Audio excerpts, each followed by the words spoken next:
All right. Hopefully that worked. We are here. I'm not used to being in the driver's seat, so It was wicked awesome. I'm guessing it's worked. working. So we'll take that as a yes. Awesome. Well, thank you guys so much. Thank you for everyone tuning in for being here today. This is a special day for me. Doing a 3,000 subscriber giveaway celebration.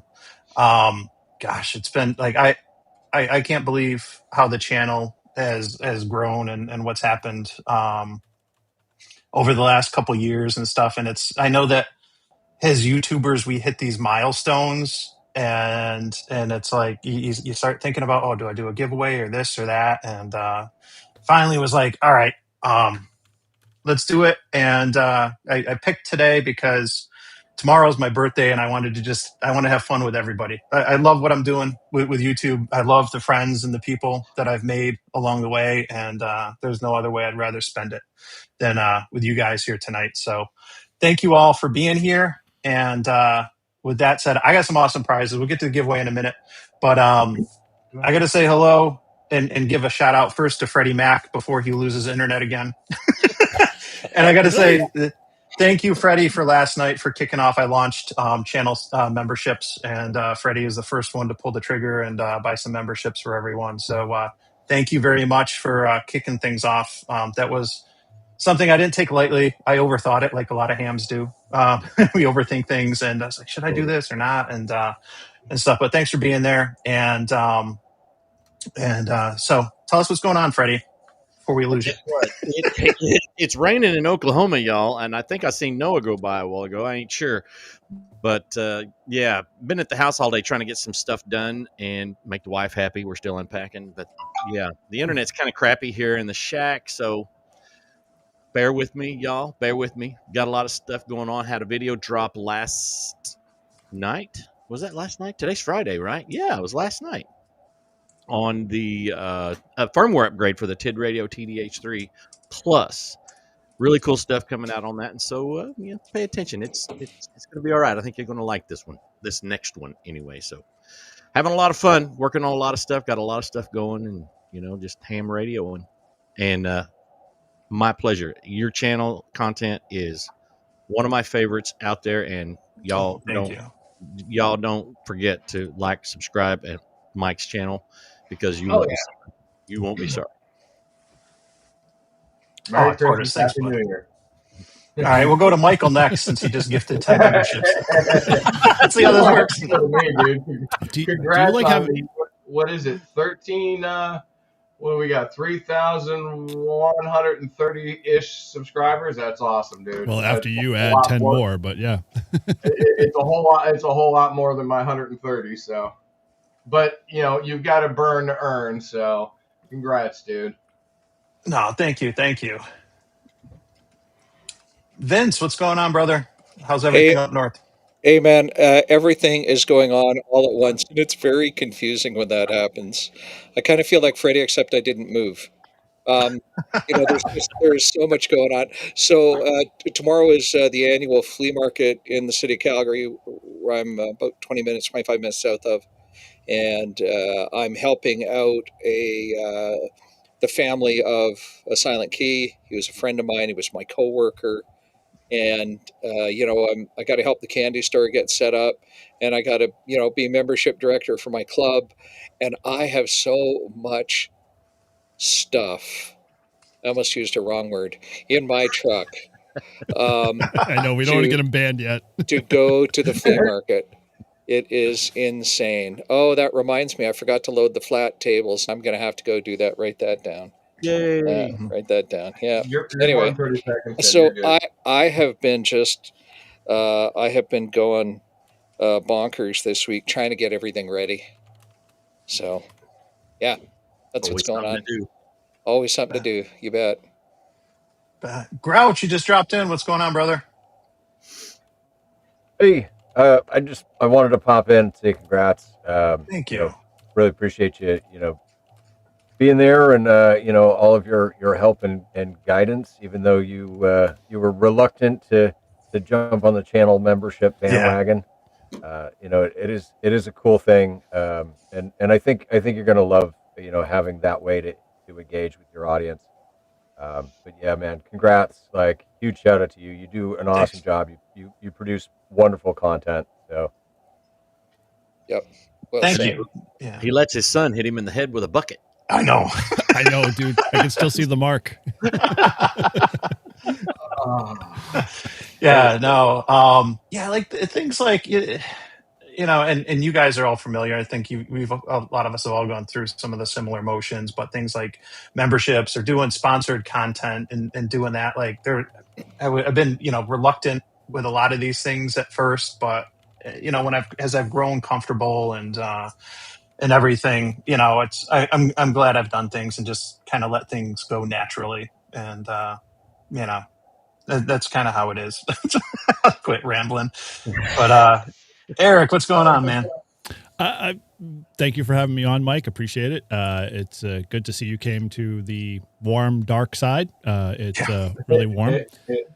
But yeah, it's good to see a lot of people here. Good support, and yeah, it's really cool. Wow, there's a lot of folks jumping in. So yeah, it's going to be a fun night tonight for sure.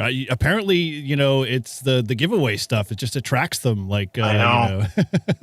You know, moths to a bug zapper. I know, but and I'm looking at a pile of stuff, and no, I got some stuff, and I'm definitely going to do another giveaway later this winter. I talked about it on your live stream this morning, Eric. That one might be a little bit more radio driven because I'll have some HTs for sure to give away then. This is more antenna focused because we got a couple antennas, we got Walt's book and stuff. But the prize, I was surprised by the results. I did a poll on YouTube and Twitter and had to combine them to see what people wanted to have for the first giveaway. And they actually voted for the Quirky QRP Mammoth mat. So that's a bad to the bone mat, brother. Yeah, I'm still waiting for the version of you like in your yoga pose across the whole entire length of it in the background. But yeah, when that comes out, give me a ring. The mother of all mat. Thank you so much, Roger. I appreciate it. Yeah, no, that mat is super helpful, and I figured, you know, as I'm giving away, you know, some of this, you know, a lot of these are, you know, sponsored content, right? And but it's things I've been able to use and test and play with. And I don't know how many of you go out to parks and you either have those like nasty picnic tables that who knows what's been on there, or you get the ones that are like that wire mesh, like the fencing kind of, and it's just all holes. And like if you have those like metal picnic tables with the holes, like things can fall through and get stuck. Nothing is level. And like that mammoth mat, like it's like it was made for picnic tables and podunk. It's perfect. For it. Perfect. Oh my gosh. Awesome. Yeah, and it's not like terribly big or anything. And I have the original boxes, so like that adds money, right? Everything is worth more when you have the original box. You know, you sell a radio for like twice as much if you have the box. It's ridiculous. Yeah, don't tell me what it's worth, man. I've got all the original packaging. Never mind all that rust and those big dents and those holes in it. The box adds value. Original box, smoke-free house. You need to get like one of those hard shell cases with the tops that kind of open up. So like when you open it, goes, you know. Light comes out. Yeah. You know it's big when it comes with its own shoulder strap. Mm-hmm. Yeah. What? Yeah, that's nice. You know you're big time when you actually have to take up a whole entire picnic table too. So. Exactly. Totally. Yeah. Yeah, before I did the review video on it, if anybody saw, I did my best. I watched on YouTube like every single Billy Mays infomercial that I could find, you know, and that's why I did the video. Like, I was like, he's always wearing khakis and like a blue shirt. I'm going to wear like a blue shirt. And I stuck like the Quirky QRP sticker on it. And I just was like, I watched and I was making notes for some of the lines like he had. That's awesome. I had a blast doing that. Like, you know, I don't know how well it performed. I know it probably got over 1,000 views, but like, I just had a blast doing that because, you know, growing up, and you can tell by my shirt, you know, unapologetic Generation X. we grew up with like those infomercials, right? You know, Yep. Billy Mays, the Billy ShamWow Mays. stuff was on, like, you know, late at night or early, like on a Sunday morning. Like that's all that was on TV, right? It was like infomercials and stuff. Maybe you just need to change the thumbnail and the title and put the ShamWow somewhere in there, and you probably get a ton more views. Yeah. Oh my gosh. Yeah. Yeah. Where's it today? This morning we were talking about the ShamWow. We were talking about ShamWow because you were showing pictures about your ShamWow. I gotta hit, you know, James. Whatever happened to this ShamWow guy? Same guy. Yeah. I can only imagine. Dude, you have so many people that are gifting memberships, man. I'm trying to keep up, like with you're gonna be so able to much. retire. Yeah. Refresh. No. But shout out to Quirky and shout out to everyone else running a little ticker down below. Oh wait, no, I put the wrong ticker. Yep. See, I'm a noob. Where's the one with the deals? Hold on. There. James, that's what I wanted to do. If you're in the audience, I have done a video on my mammoth mat. It's just I haven't produced it yet, so it's coming. Yeah, dude, I did Sports Parts Weekend. You know, the summer version, and it was like 900 degrees out there, and it actually activated the park and wasn't having a great day. Just so the video hadn't been produced yet. I just need to put it together, so it's coming. But you would not be sorry with a mammoth mat. Those things are awesome. Oh my god, Ronco. Oh my gosh, yeah. That's dating myself. Holy geez. Oh, and there's the juice guy. Remember the juicer? Oh, wasn't that Ronco? Yeah, that was Ronco. That was Ronco Field. Yeah. He did a lot of stuff. Well, if we're going to dive back in the Wayback Machine, what about the Micro Machines guy? Oh, yeah. Wow. Remember Micro Machines? Mm-hmm. Oh, wow. Those days. Yep. I'm still a Transformers and G.I. Joe guy, so. Yeah. Yeah, well, I'm cool trying to pull the trigger and get this first giveaway out of the way. Those that voted early, like I said, they picked the Quirky QRP Mammoth mat. And so I'm running with that as the first one. Oh, that's a good question in the chat.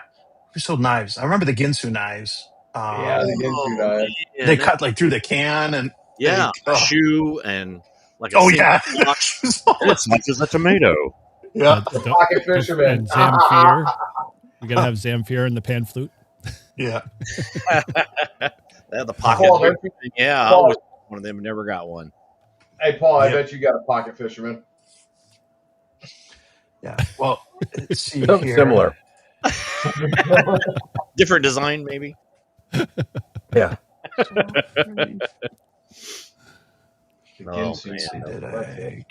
Ginsu was like the thing. We never got any, but we always watched the commercials. Like, that's cool. We always wanted one, but never got one. No. All right. So, Eric, when I do the giveaway, and I got it set up, do I have to hit anything to start it? So I got the keyword. Yep, we're going to go with the keyword yoga. Yeah, yoga. So, so let's try that and do the pound yoga. Do it as it says. Do it. And I need a mat. Come on. See how this goes. I need a mat. They're rolling. Yeah, if I win, we're. Is it? Let's see here. Yeah, I am. Now, there we go. Okay, so it's showing. Okay, so it's showing everyone that's doing it. All right. But if I go back to this, see, we're doing it live, right? It's still running in the background, right, Eric? Yep. Mm-hmm. Yeah. Okay. All right. So we don't have to watch that. Nope. We'll do it live. We'll do it live. Exactly. Radio Shack. Relax. You got questions? We've got dumb looks. I remember that. The Radio Shack where I lived with my dad, he was a ham, and he knew I wanted to get. When I got my license in '92, he was like, You're getting your license? Dude, hold on. You can go in the back, bring out a little basket full of stuff that they pulled off the shelves years ago. Yeah. I used the Yep. Radio Shack study guide book to get past the tech exam. What I find even funnier is that Tortoise tried to pass off a Radio Shack manual at the last Hamfest we were at to a new ham. Was it Hey, from that was It that, was. that was a shortwave listening guide. Yep. Like That that's was really classic. relevant now. Here is my favorite component I ever found at a flea market, and this Oh is my, from almost an original. Is that the light switch light? no, that is an integrated circuit. Maybe Mike will Flop? indignate me there. And big a nation. Mike, put them in the middle. Make it bigger. Let's see. Enhance. There you go. There we go. So this is a Master Slave JK flip flop. Keep your comments to yourself. And this comes from. You're not making this easy. I know I'm No. not trying to.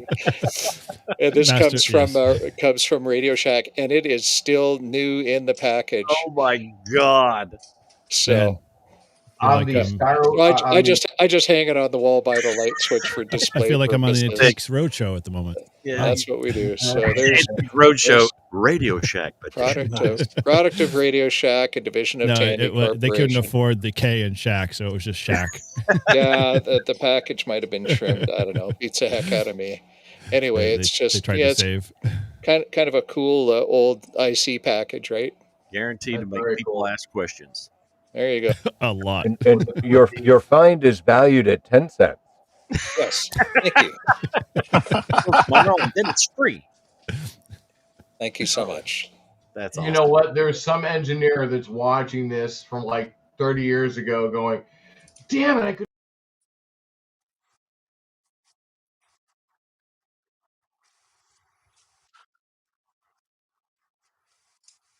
Was building a time machine, needed just that part, and he failed building the time machine because he didn't have that part. Yeah. That's awesome. Got the Master Slave flip flop. That sounds like a rap song. It could be. Give me time. The Master Slave flip flop. Well, so we got how many viewers in the stream? We've got 50 people watching. Have you got enough entries there, Mike? That's what I was just trying to see if I can see how many entries we have yet. Yeah. Okay.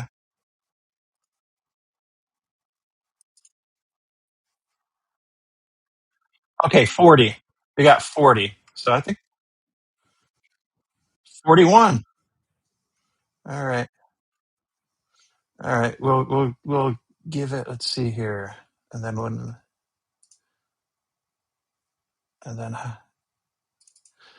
what do I'm looking to see what I click when I hit the start, and that's what then it goes to do that. Okay. All right.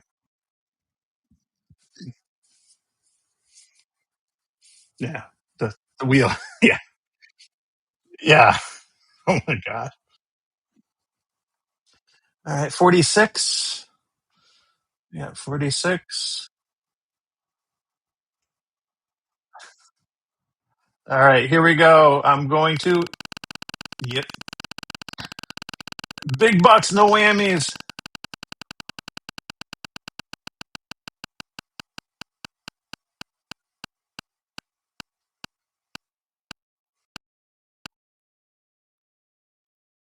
The happy old man. All right. Let me.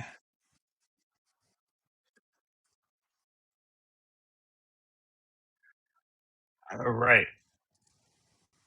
If I hit the reset. All right. Awesome. Congratulations. Let me go back to the chat and see if you drop your call sign in, or let me know if you're good on QRZ. I can get that out to you. So I don't know if I'll keep an eye on the chat and stuff. But yeah.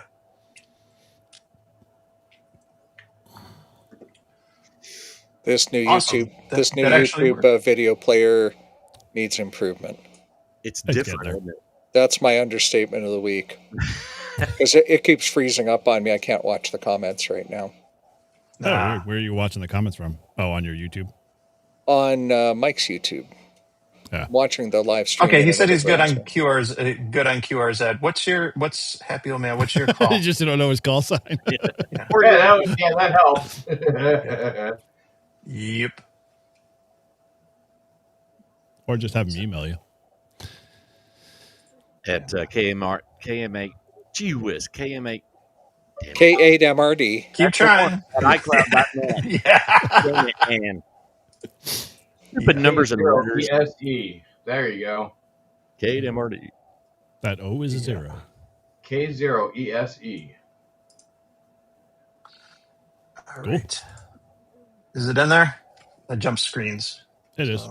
Okay. Hey, K0ESE. I start it, Mike. Thank you. K0. Got my desktop rebuilt here. Cool.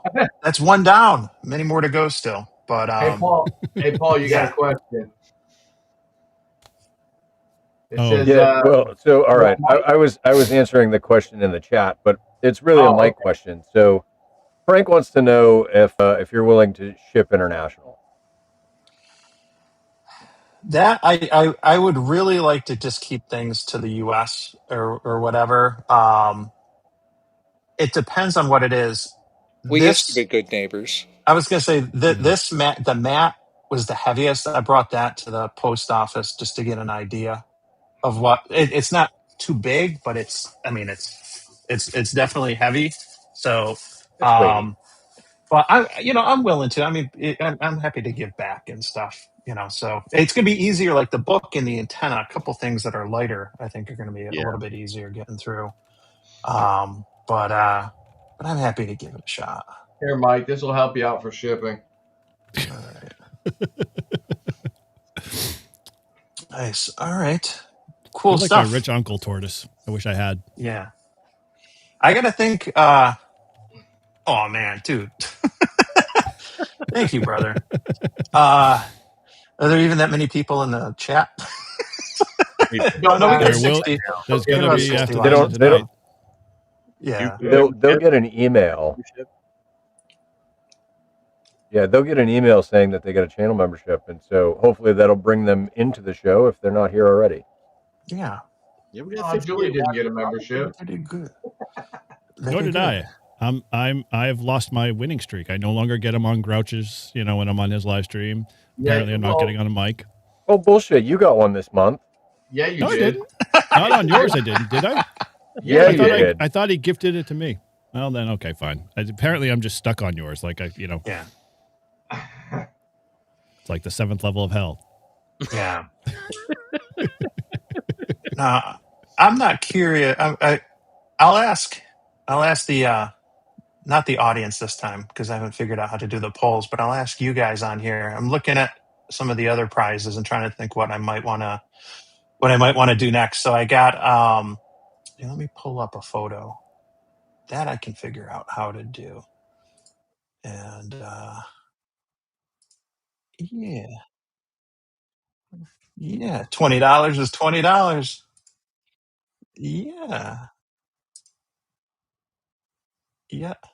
So let's see, where's the photo with everything? All right. So that's everything we got. So for the prizes, so we gave away the mat. I got the Radiodity antenna, Walt's sketchbook. That's signed by Walt. I had him sign a copy. I picked up that copy to give away intentionally at Hamvention, and then we've got. You can't see it well. Let me get a better photo of the Reliance antenna. Let's see here. Where's the antenna? No, not that. Yeah, let me remove that one. I know, so disorganized. I'm not used to doing these and stuff, but let's see where. There it is. There's the Reliance. Yeah. So there is the Reliance NFED bug out. This is a 56 to 1. If you look very closely at the sticker on the side, this is 56 to 1, not 49 to 1. So it'll go more far. Yeah, more fars. Is But that an exact measurement? yeah. But no, it's fun, and I finally used the 64 to 1 the other day for the first time, which is neat. And it's neat seeing, like, that you can't just take the wire off a 49 to 1 and put it on a 56 to 1 or 64 to 1 and have it work exactly the same.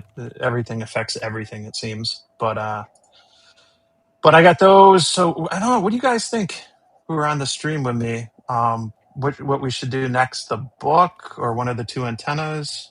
What are you guys' thoughts? I'd go with the Reliance antenna and save the book for last. Yeah, I'd say the Save book the is book. definitely. All right. I want that. All right. Yeah, I was gonna say get rid of that radiodity antenna.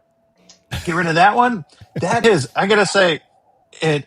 Well, The that's why he's giving it radiodity away. antenna was like the biggest surprise for me as far as how that thing worked, and what I could do with it. And I know Tio was in the audience earlier. Shout out to Tio, because he did a video and he kind of called attention to the fact that, well, the instructions say that the threads are in metric. They're actually 3/8 24. And so you just needed a coupler, which I'm including the lug bolt in there. That's a bonus. You're getting everything brand new, but you're getting the coupler. So if you want to use this on a mag mount or on any mirror mount or anything that's 3/8 24, it'll work, and you don't need the metric adapters or anything. It's just that radiodity antenna. What's different is, instead of having the bolt, like the male at the bottom, it's got the female, and so that's why you need a coupler bolt. But yeah, it's I was really surprised by that and how easy it was to set up. But I want to get it to somebody who can use it before the ground freezes if you're up north, because it is a spike mount, and I mean, I know it's been cold finally here, but I know winter's right around the corner. So, but I've never used a spike before. I posted a video and you were complaining that it was 60 degrees. Oh, dude, it was cold. Leave me alone. The sun went down. The wind was blowing. Yes, I was crying. I could care less. We love you, Tortoise. Mm-hmm. Man, sorry, Mike. Better than the heat. Mm-hmm. Yeah. Well, it sounds like you guys are saying to do the Reliance antenna. I know Matt was in the chat. I saw Matt earlier. He is. He's yep. Matt. Jody says it needs to come with a disclaimer that it has to be spiked in the ground before November 1st. I guess it depends on your latitude. Yeah. Yeah. I tried to put Tom's comment. It moved too quick. Yeah, Tom's 357 makes a nice hole in the ground. It's a good starter. Yeah, he's in PA. He knows that the struggle can be real in the winters. That's for sure. Yeah. All right. We will do the Reliance one next. I'll get that going in just a few minutes and stuff after I finish this beer. So, what are you guys drinking? If you got drinks, you drinking the Budweiser Grouch or Blue Moon? Budweiser. Yeah. One of my favorites. Maine Beer Company. You can't see the label because it's white. It's called Peeper. The pale ale. Good stuff. Surprise, Mike. The Utica Club. Oh, the wood. I'm going to Paul's house. Mm-hmm. Yeah. I'll tell you a funny Blue Moon story, Freddie Mac. My dad, he was clearly a partier in high school and stuff, but I probably saw him drink maybe like 4 or 5 times growing up. Like, he didn't really drink much, but he used to always be like, you need a ride anywhere, I'll give you a ride or whatever. And I told him, I was like, hey, you give my buddy and I a ride out to to wing night.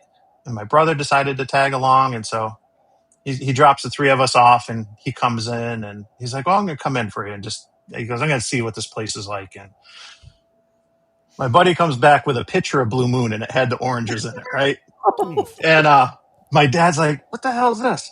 And we're like, oh, it's Blue Moon. It's a beer, and they put oranges in this, right? And so he's like, oh, I got to have one of these. I got to try this. And he goes, give me a glass, give me a sip. And I'm like, I can count on my hand the number of times I've seen him with a beer, right? He takes a sip, and straight face, he's just like, I don't drink beer, but I know a good beer when I have one. This is a good beer. He sets the glass down and walks out. Like, it was just hilarious. Ingrained in my mind. That is an awesome moment right there. No, I always think of him when I think of Blue Moon. Oh, I had some Stone Face last night. That was good beer. I've never had it before, so okay, pretty good beer. Not bad. What was it again? Brewery up this way. Stone Face. Stone Face. No, they're up this way. Yep. And then I had what was it, a Stilson? Yeah, I had a Stilson last night too. That wasn't too bad. Never heard of that one. It's a German beer. Ooh, I'm German, and I've never heard of that one. You're not German. I haven't either. Oh, God. Let me. Yep. All right. Well, I'm going to get this next one set up real quick. No, not that scene. I'll click on the right one eventually. Don't do yoga. We're not going to do yoga. Don't do yoga. Let's see now. I gotta snuffle, I guess.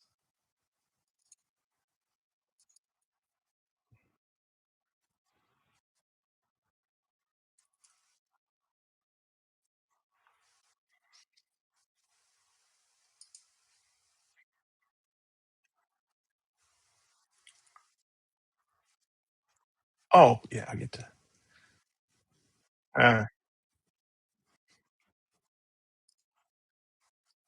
It's tomorrow, but didn't you recently have a birthday? Yeah. All right. Talking about you. Way to redirect. My birthday is tomorrow, and I will be 49 years young. Oh my gosh, you're on the cusp of the great. I am. Cheers. All right. I think I got it all set. And let me just double check the giveaway thing one more time. Yep, that matches. All right. Go for it. Bugging out. Does anyone else on stream know that song by Tribe Called Quest? Oh yeah, dude. How about Bonita Applebaum? You gotta put me on. That came on one of my playlists in the car ride one time on our way up to Maine with the wife, and she's like, "What is this song?" I'm like, "This is a top hit in the '90s or late '80s. Come on, this is the best song in the world." Yeah.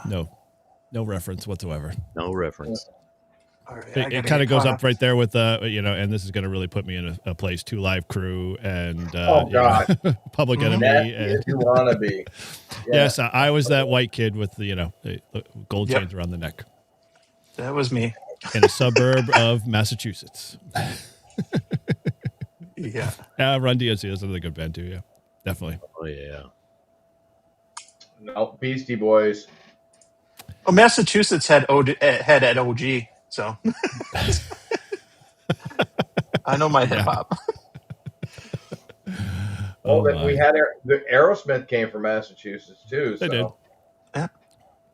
Yep, they were a good band. I saw them at the Original Garden before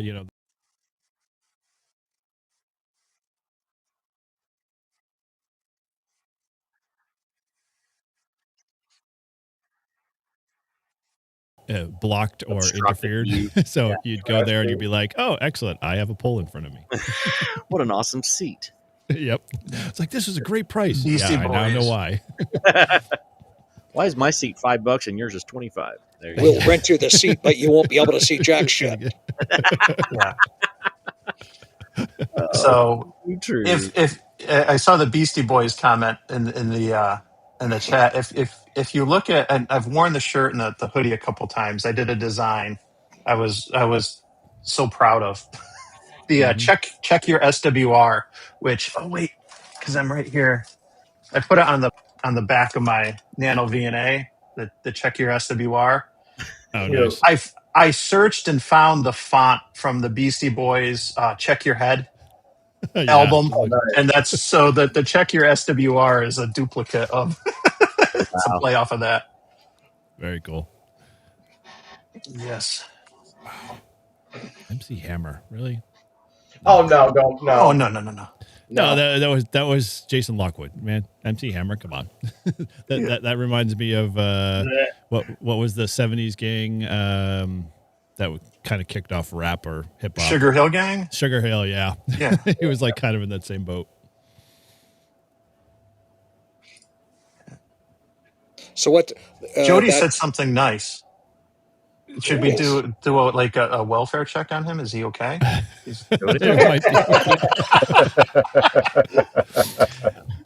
Put a one in the chat if you're okay, Jody. One in the chat. He's real worried about the time zone change for all the provinces around him except his.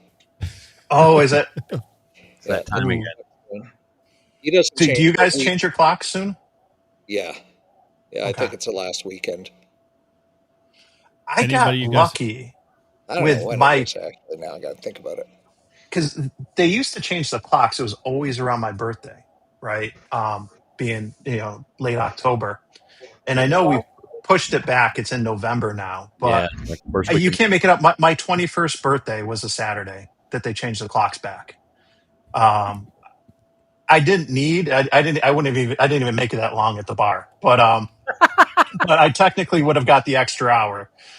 If I so needed, like, you just can't make that stuff up. It's just dumb luck. I'm 21, not for an hour. You're not. Yeah. No, they would have had to do when they were do last call at 2. It would have rolled back to 1.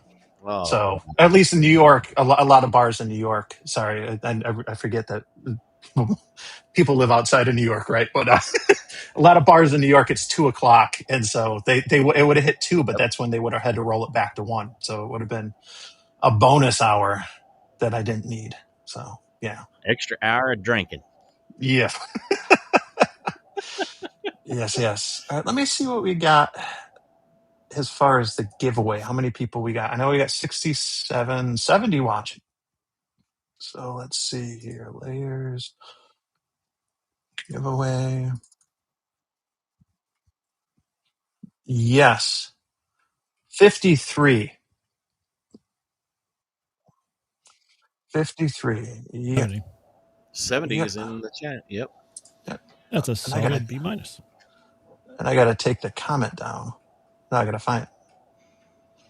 I know the Beastie Boys thing has been up on screen for a while. I don't know if I got to scroll. Yeah, there it is. And let me put the banner back up.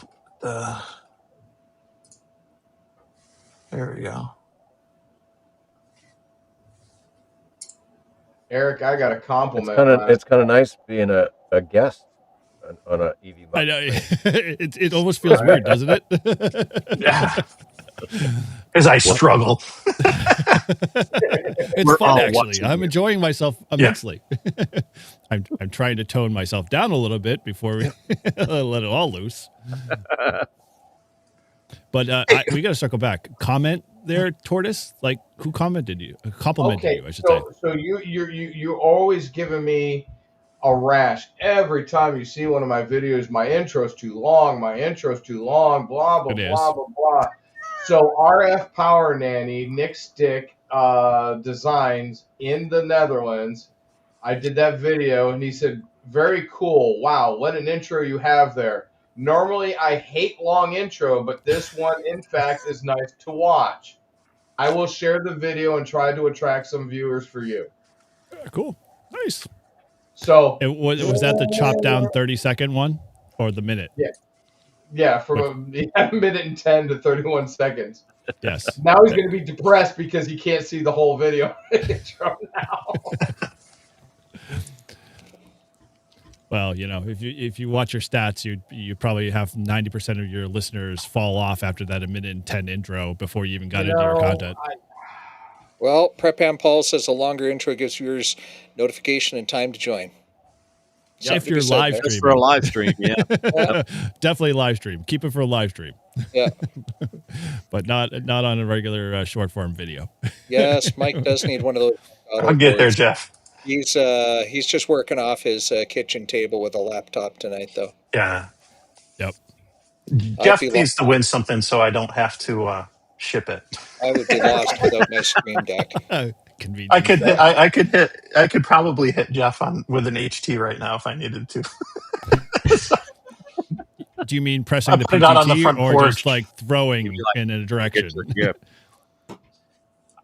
I might be able to. We'll see. No. It's possible. You're 49 only, so you might have some strength left. 48. We'll call it at 8 o'clock with the UTC time. So, all right. So we have, and I wish I didn't have to click through all this stuff. We got 62 in there, and yeah, that's okay.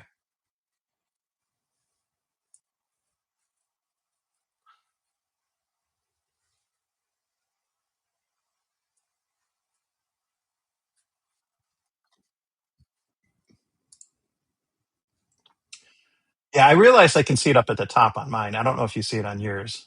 Okay. All right. 63. There we go.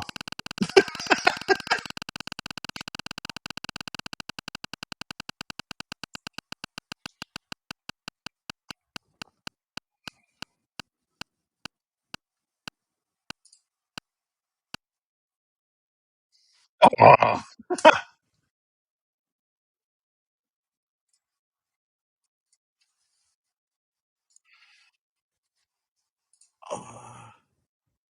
All right. So should I hit Eric? Should I hit the start button? All right. Yeah.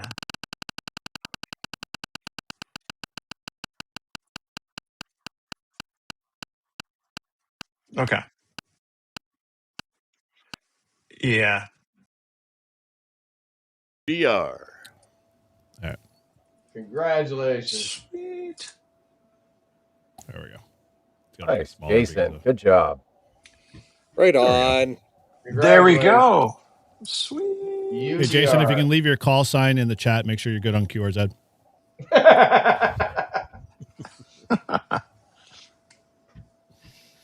Hey, at least somebody in New York won. It's like, unlike, was it the clubhouse? It's like everyone in Carolina keeps winning.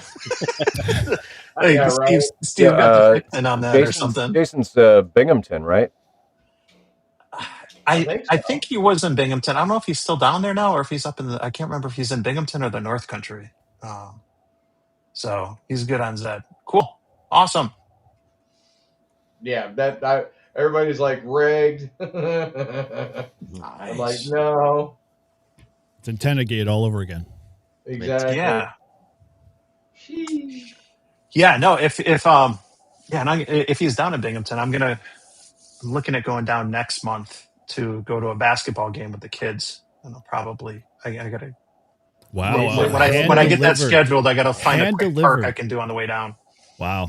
That's what you get out of N2MAK. Hand delivered. Hand delivered. Yeah. No, I'll mail it before that. You might never as know well what's do going to a park happen. activation with them while you're at it. Yeah. Hey, we did the activation with the 56-1. That's what we used, right? Yeah. Yep. What's the power rating on it? Will it do 100 watts? 100 watts. Sweet. Yeah. Is that the one where Grouch fell in the river? He didn't. Yeah. It was a stream. Yeah. Okay. Stream, river, whatever. Yeah, he did. Yeah. The waterway. Okay. Yeah, exactly. Yes. The tributary. Yeah. The tributary, yeah.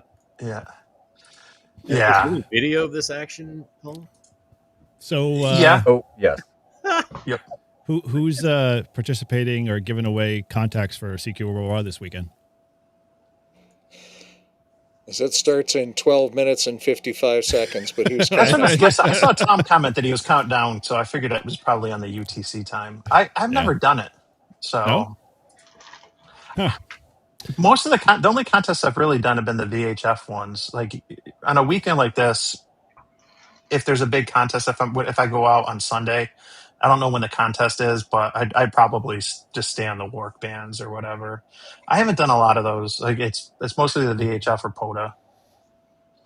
Now, Mike, if your CW skills were up to scratch, you wouldn't have to worry about a contest this weekend. I know. I need a really good CW teacher. You know anybody, Vince? Yeah, I remember a video where you did like a dummy load contact with a guy on 6 meters or something. Yes. I might know a few ham tubers that actually put a couple of CW training videos together too as well that could kind of get you started. Yeah. Yeah, and you know what's funny? Like I'll throw myself under the bus. I realized after that I did not do the stroke VE3. Oh, you don't have to. Thank God. You're all good. Okay. You're all good. Sweet. That's been eating at me all these months. Yeah, I know. Can't sleep at night. Yeah. Technically, weren't you pretty close to the border anyway? So it would have been all right. Like, yeah, I'm close like 100 feet from the border or somewhere around there. He was underneath the B line or whatever it was. Yeah.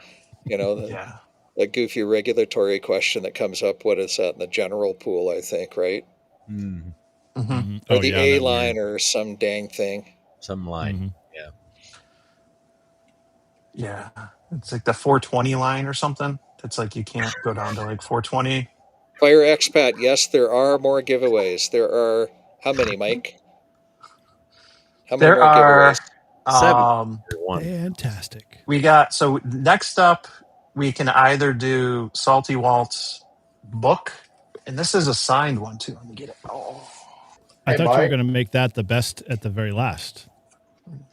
Seeing how hey Mike, seeing how I have to go to the post office this week anyways, why don't we give away Eric's favorite antenna? What's Eric's favorite antenna? Oh gosh, the N0 APX 20 meter NFED halfway engineering kit. Yep. The biscuit. Is that the NFED biscuit thing? Yeah, that's the NFED biscuit. I've seen it. I've never used one of those. I haven't used how any about like this? How about I just send it to you? Okay. I know you can use it all you want. NFED biscuit's a pretty neat little design. Yeah. That Andy's got, right? Integrated winder in it and such. My fat digits and that tiny little toroid just don't get along. Oh yeah. Well, and when I bought mine, I bought the 40 meter one, and somehow the QR code that was in the box was for the 20 meter one. So I was like, why do I have an extra toroid? And so I didn't wind 2 toroids together. So yeah, that didn't turn out well. Pass the hot potato. Well, a little bit of unwinding of the toroid and restacking and rewinding. I mean, we all love winding toroids. Well, but that's not the problem because, like, in his steps, you glue it in the middle of the center of the hub. And so by the time I realized I had already forgot to wind the second toroid, there's no, like, at that point, just take a hammer to it and it's done. So, yeah. Oops. You live and you learn. So, well, cut the wire different. Maybe it's a 20 meter version. Yeah, or throw a tuner on it and it works out for 40 fine. Yeah, there you go. Yep. There's a couple of things like it's neat, and I love that there's options for whether it's radios, antennas, masts, whatever it is. So in this case, antennas. I love that there's options, that there's some innovation, but we get so stuck in our ways sometime, and like for me, I've tried like the Faraday fabric, the magic carpet, and it's like if you get the right wire, like some of the BNTech Go wire, the silicone stuff that doesn't really tangle, it's like spaghetti. Like you throw radials out stupid easy, rather than monkeying around with trying to keep a Faraday cloth. And then like winding wires, like I'm so used to just doing stuff like even if it's on my hand, figure eight with my fingers. I've done that forever. Like that's easy for me. And then sometimes when I get something like with a wheel or even certain winders, like I'm like, I can't. You get used to your ways, but at the same time, like I said, it's good that there's options and stuff, and I'm sure it works really well for some, and Yeah, and having that convenience. I got one of the spool tenna spare spools sent my way, Okay. and it's really well built. It's got some nice weight to it. It's not lightweight like a 3D printed spool. And I printed my own 3D spools for my feed line, but the spool tenna spare spool easily holds 50 feet of RG174 coax, Oh, nice. or a whole bunch of wire. So it's a great tool. That reminds me, I should order up a few of them and get all my feed lines on the same spools. Yeah, I took mine apart on a review I did, and I was impressed with the construction of it, and its build quality. So yeah, it's definitely it's robust enough for sure. Yeah, and super nice people, Rob and family who build them. I was beside them at 4 Days in May. Our tables right beside each other, so I got a chance to chat with them, and great quality product. I have one of the pens. Yes. I'm just missing the antenna. I got one of the pens. Yeah, they shipped us like 8 pens for the 24-hour POTA, and we only had one spool. So I'm like, okay, so Julie won it, POTA Power. And I'm like, so yeah, you're going to get 8 pens. I don't know what you're going to do with 8 pens, but you're going to get 8 pens. Could write 8 letters. Who does that? Nobody. I was going to say. Tom, do a video on the winder, whatever you're working on. I'm sure you will. But it'd be cool to I see. sometimes use fly fishing reels as wire winders. I keep 2 of those in my kit. That's a good idea. You can it's really easy to spool it back, or you can tighten it down, and the wire won't go out any further. It's great when I'm like in the 12th floor of whatever hotel I'm staying in, and I can open the screen that's not supposed to open, thanks to a tool and judicious application of the correct amount of force. And I can drop the weight out the window, and just the whole spool just lets go, and it's perfect. It's a really easy way to deploy a wire. Yeah. Now, spool tenna, do they have like does that come with, or they partner some way with is it ABR, with like the ABR RG316 coax with it or something, or did we just see that? No, they're totally separate companies. Okay. I feel like I always see the spool tenna with like the ABR 316. I don't know if there was some connection. Their kit does include it, so like they have like a kit or whatever. It does include it, but it's not ABRs. I don't think it's not labeled with ABR on it. Okay. Yes, a heavy-duty fishing spool can also serve as an emergency descender. Unfortunately, for a guy my size, I can't lift that spool. So I need a very big spool to do that. I'm going to go grab something from the other room, but I got one other product that got sent my way that I haven't done a video review on yet. That's go get it. Cool. We'll do it live. Hey, Freddie, I got a question for you. Sure.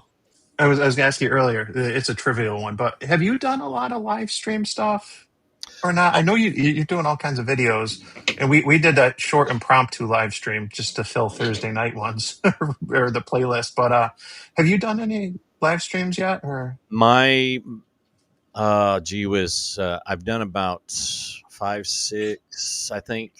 Every time I'd hit the next 1,000 or whatever, I'd have a live stream giveaway, and that I haven't had an impromptu live stream, and I want to do that.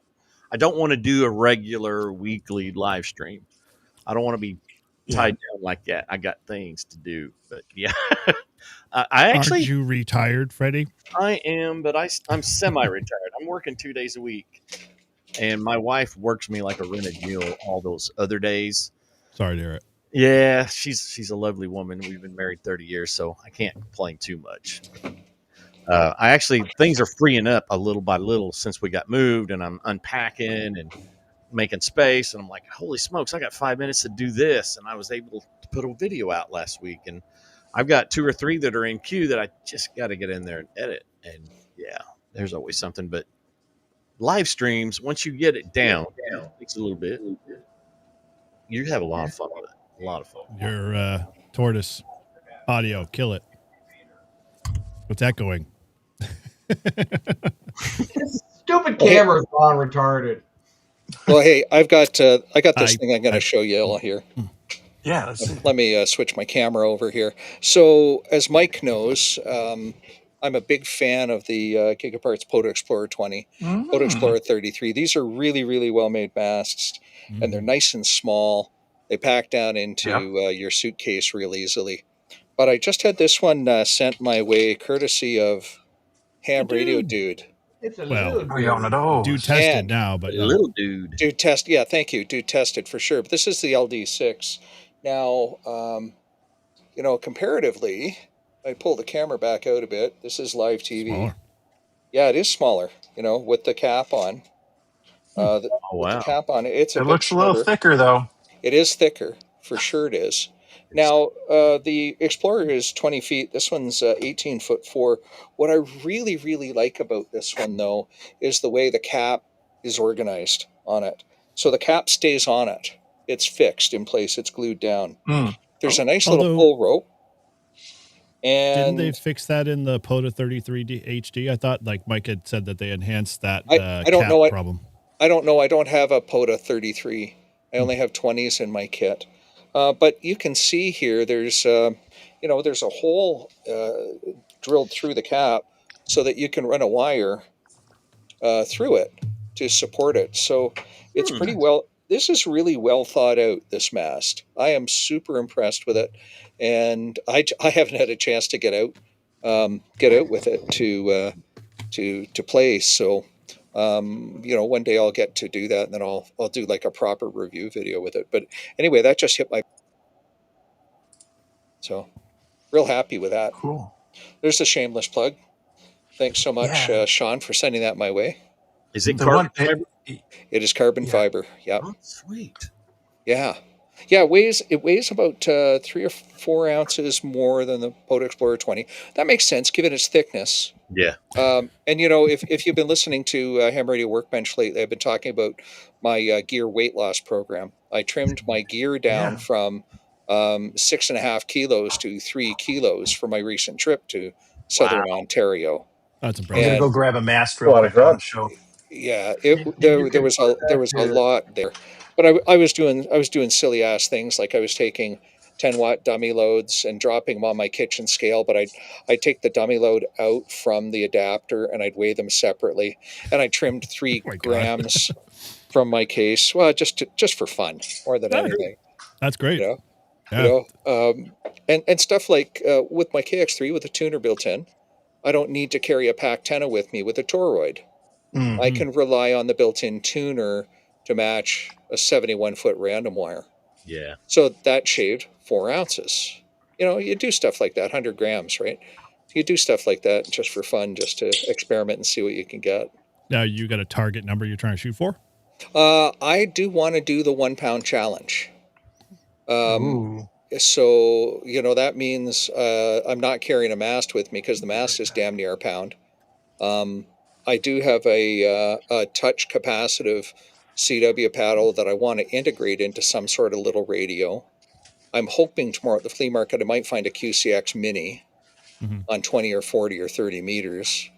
And then, I can do the 1 pound challenge with that because I can drive that off a 9-volt battery, which weighs bugger all, really. So the 9 pound challenge is, 9 pound. The 1 pound challenge is more. You have to do a sideband CW and a digital contact. Is that the rules? I can't remember how Josh said that. As far as I understand, you just have to make contacts with it. Okay. Because I was watching, not Kevin, Cam4. My gosh. Cam4 ACK or Jason? No, not ACK. The search and rescue mountain. Oh, K6 ARK Adam. Yeah, the ARK. He's the originator of it. Yeah. Yeah, he did. He kind of threw one out to Josh a long time ago, and he ended up doing it less than a pound. And I think he did a digital and a sideband and a CW contact all in the same session. So I was like, that's impressive. Then I'll have to go and check the rules for that before I do it. But just for fun, I want to do one of those. Yeah, that'd be cool. Yeah. So, well, hey, Mike, listen, man. Hey, Mike, video. listen, man, I got to fly out of here, but my heartiest congratulations to you on hitting 3K subs. You do great Thank work. you. Well deserved. Your heart shows in the work you do and the content you create. Keep it up, brother. Amen. Oh yeah, Thank he you. does. Before you go, I just got to show you this because I'm thinking about that 1 pound thing too. Oh, look at that. Yeah, That there works we for me. go. Yeah. Sweet. Yep. Yeah. So thank you, Vince. I appreciate it. Thanks All for right. being on, brother. Good seeing you, 73, Vince. y'all. Yes. You Later, bet. man. Here, brother.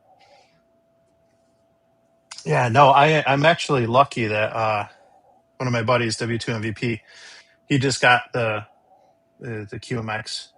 Wow. And this one is, what is it? 15 through 60 meters. Oh, Because wow. they only do like 5 bands. They got like different combinations. Early. But I got to play with it. He just got the mic in the mail the other day. He ordered one.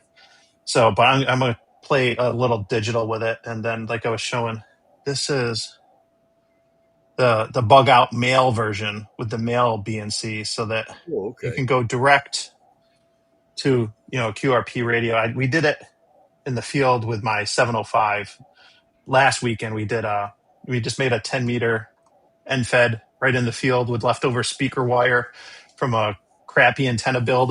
We just cut it like there and didn't even use a VNA. We just used the meter on the 705 and kind of measured it out. It was like at 1.5, 1.5 to 1. And it was like, that's good enough.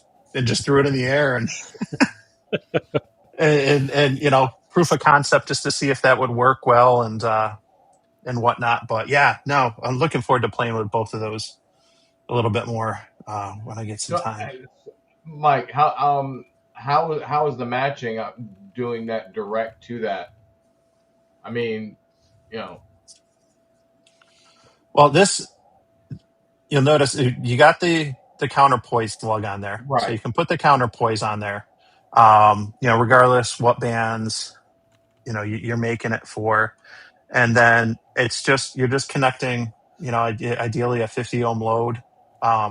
Although it's not going to be perfect, but it's going to be close enough. You're just skipping the middleman. You're skipping the coax. Right. Well, I didn't know. I didn't know how well it was interacting, and I think that question got thrown up onto the chat. And I gotta switch back to the chat and get caught up. Sorry, I went to go run and grab toys and watching us.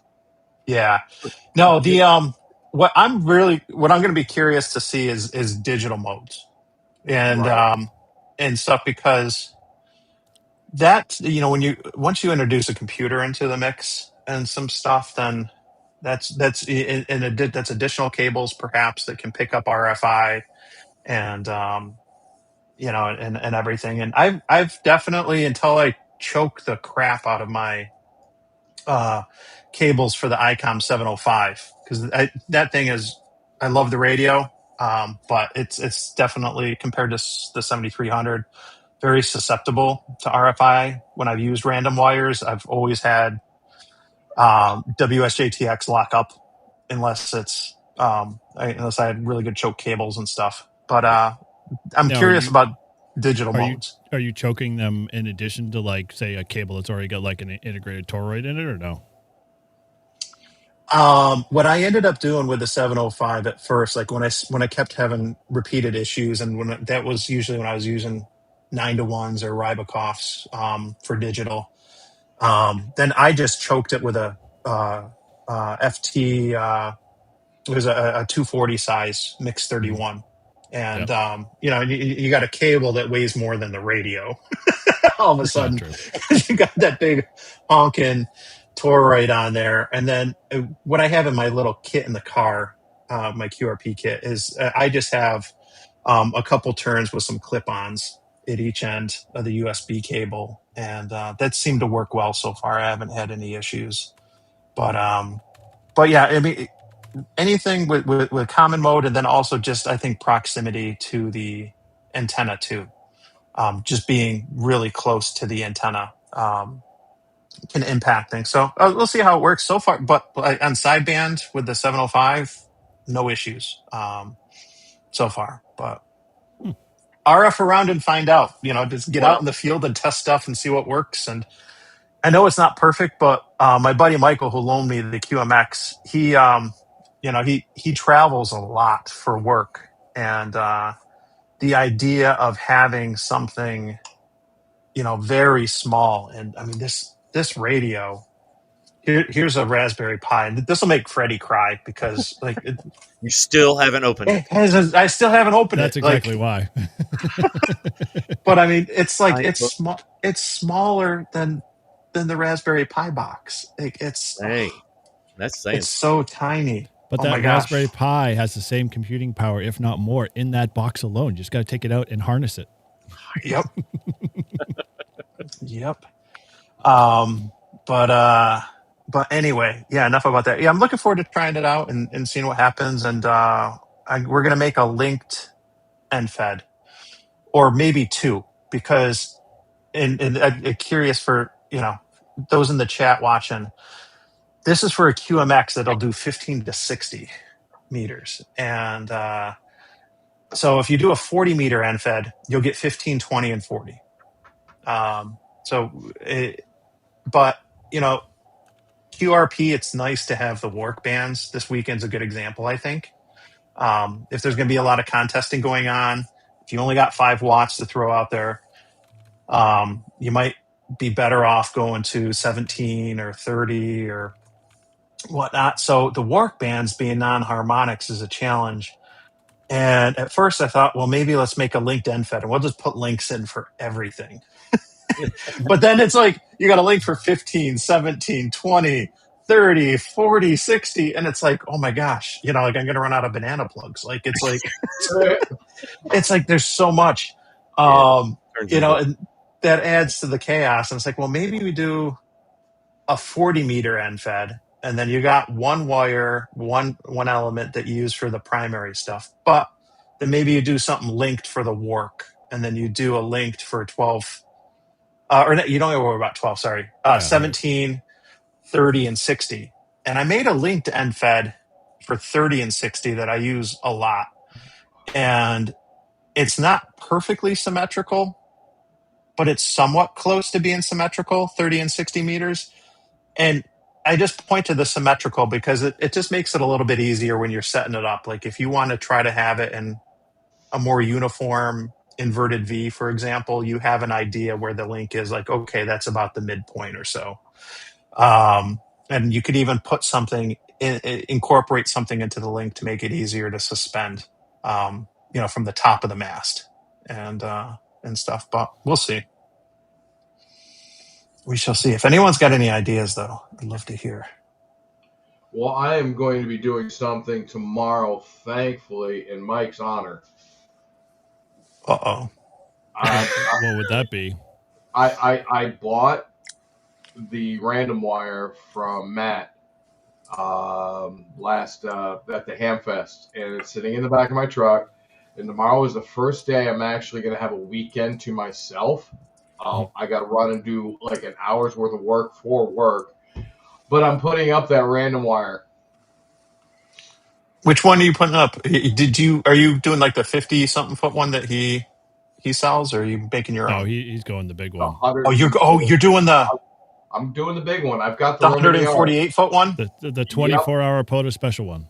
Nice. I said he just got some wire before he went to the Hamfest. I was like, dude, can you throw me one together real quick? He goes, yeah. So I just have to figure out the counterpoise wire, which I have plenty of wire for that.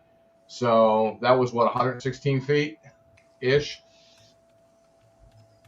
Okay. No, it was 148 was the element. I think it was 148, and then the counterpoise was like 119 or 20 feet. It was honestly what was left on the spool. Yeah, whatever's left, it'll work. Yeah.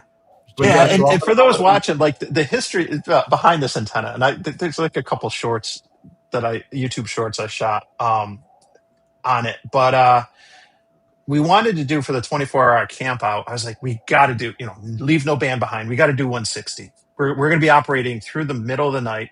We got to be on 80 and 160. And we talked in Discord. Matt from Reliance Antennas and I were like, all right, we could put up a dipole, or we could do, like a random wire.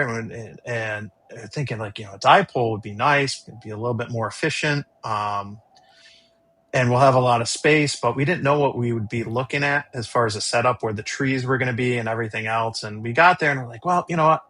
Let's just do a random wire.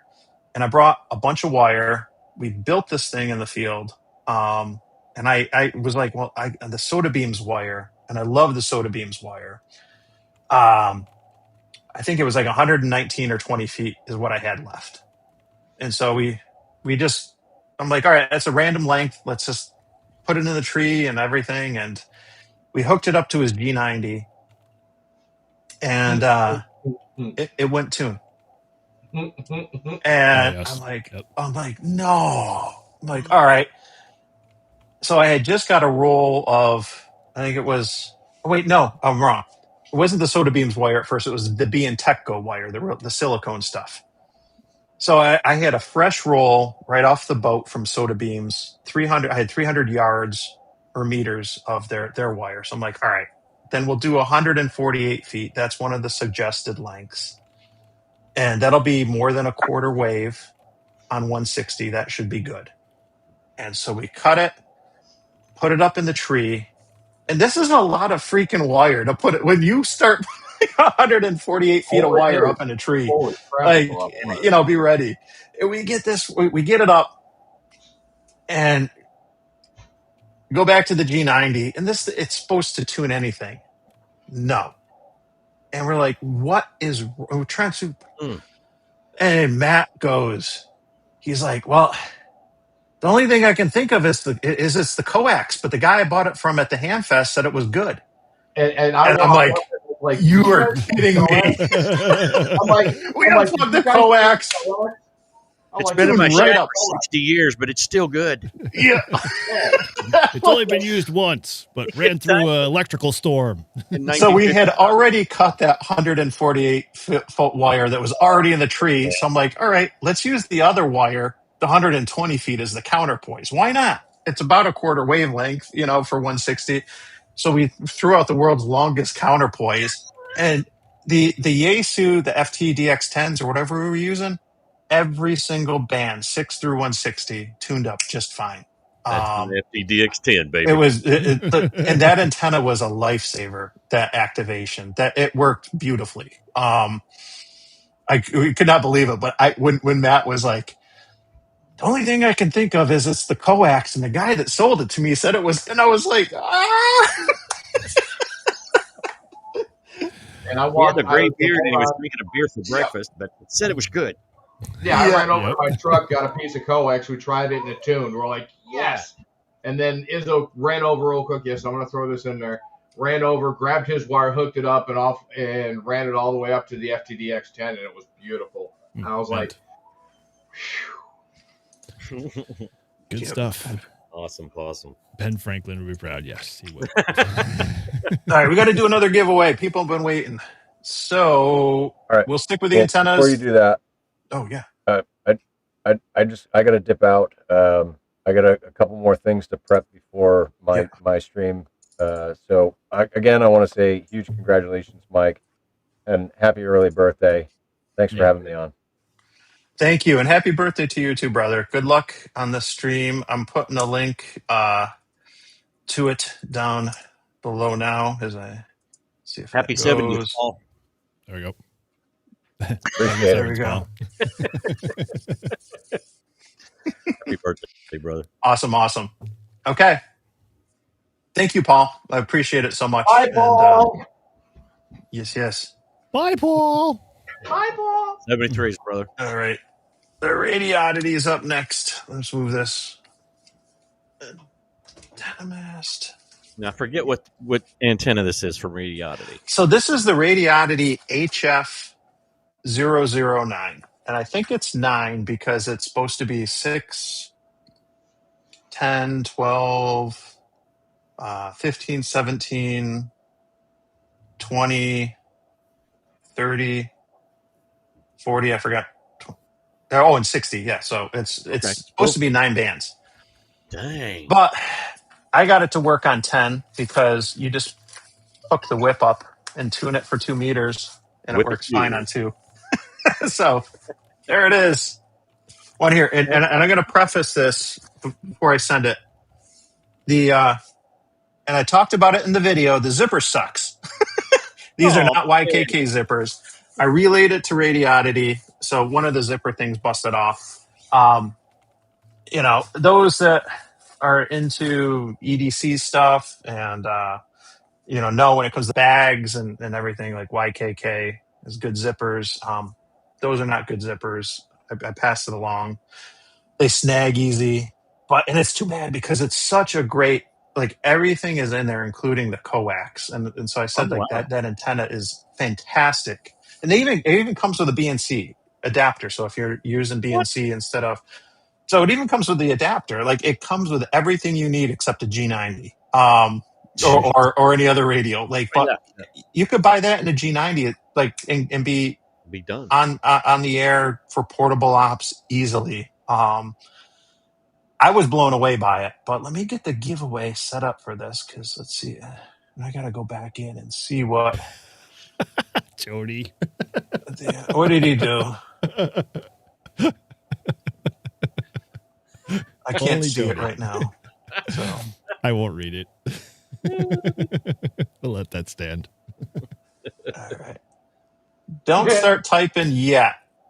Don't start typing yet. I'm just putting that up on the screen so I remember. That? Don't start. Yeah. Don't start typing yet. So I got to go in. I got to change the giveaway thing. McGillicuddy. McGillicuddy. All right. I got to hit reset. And we're going to do get loaded. Loaded.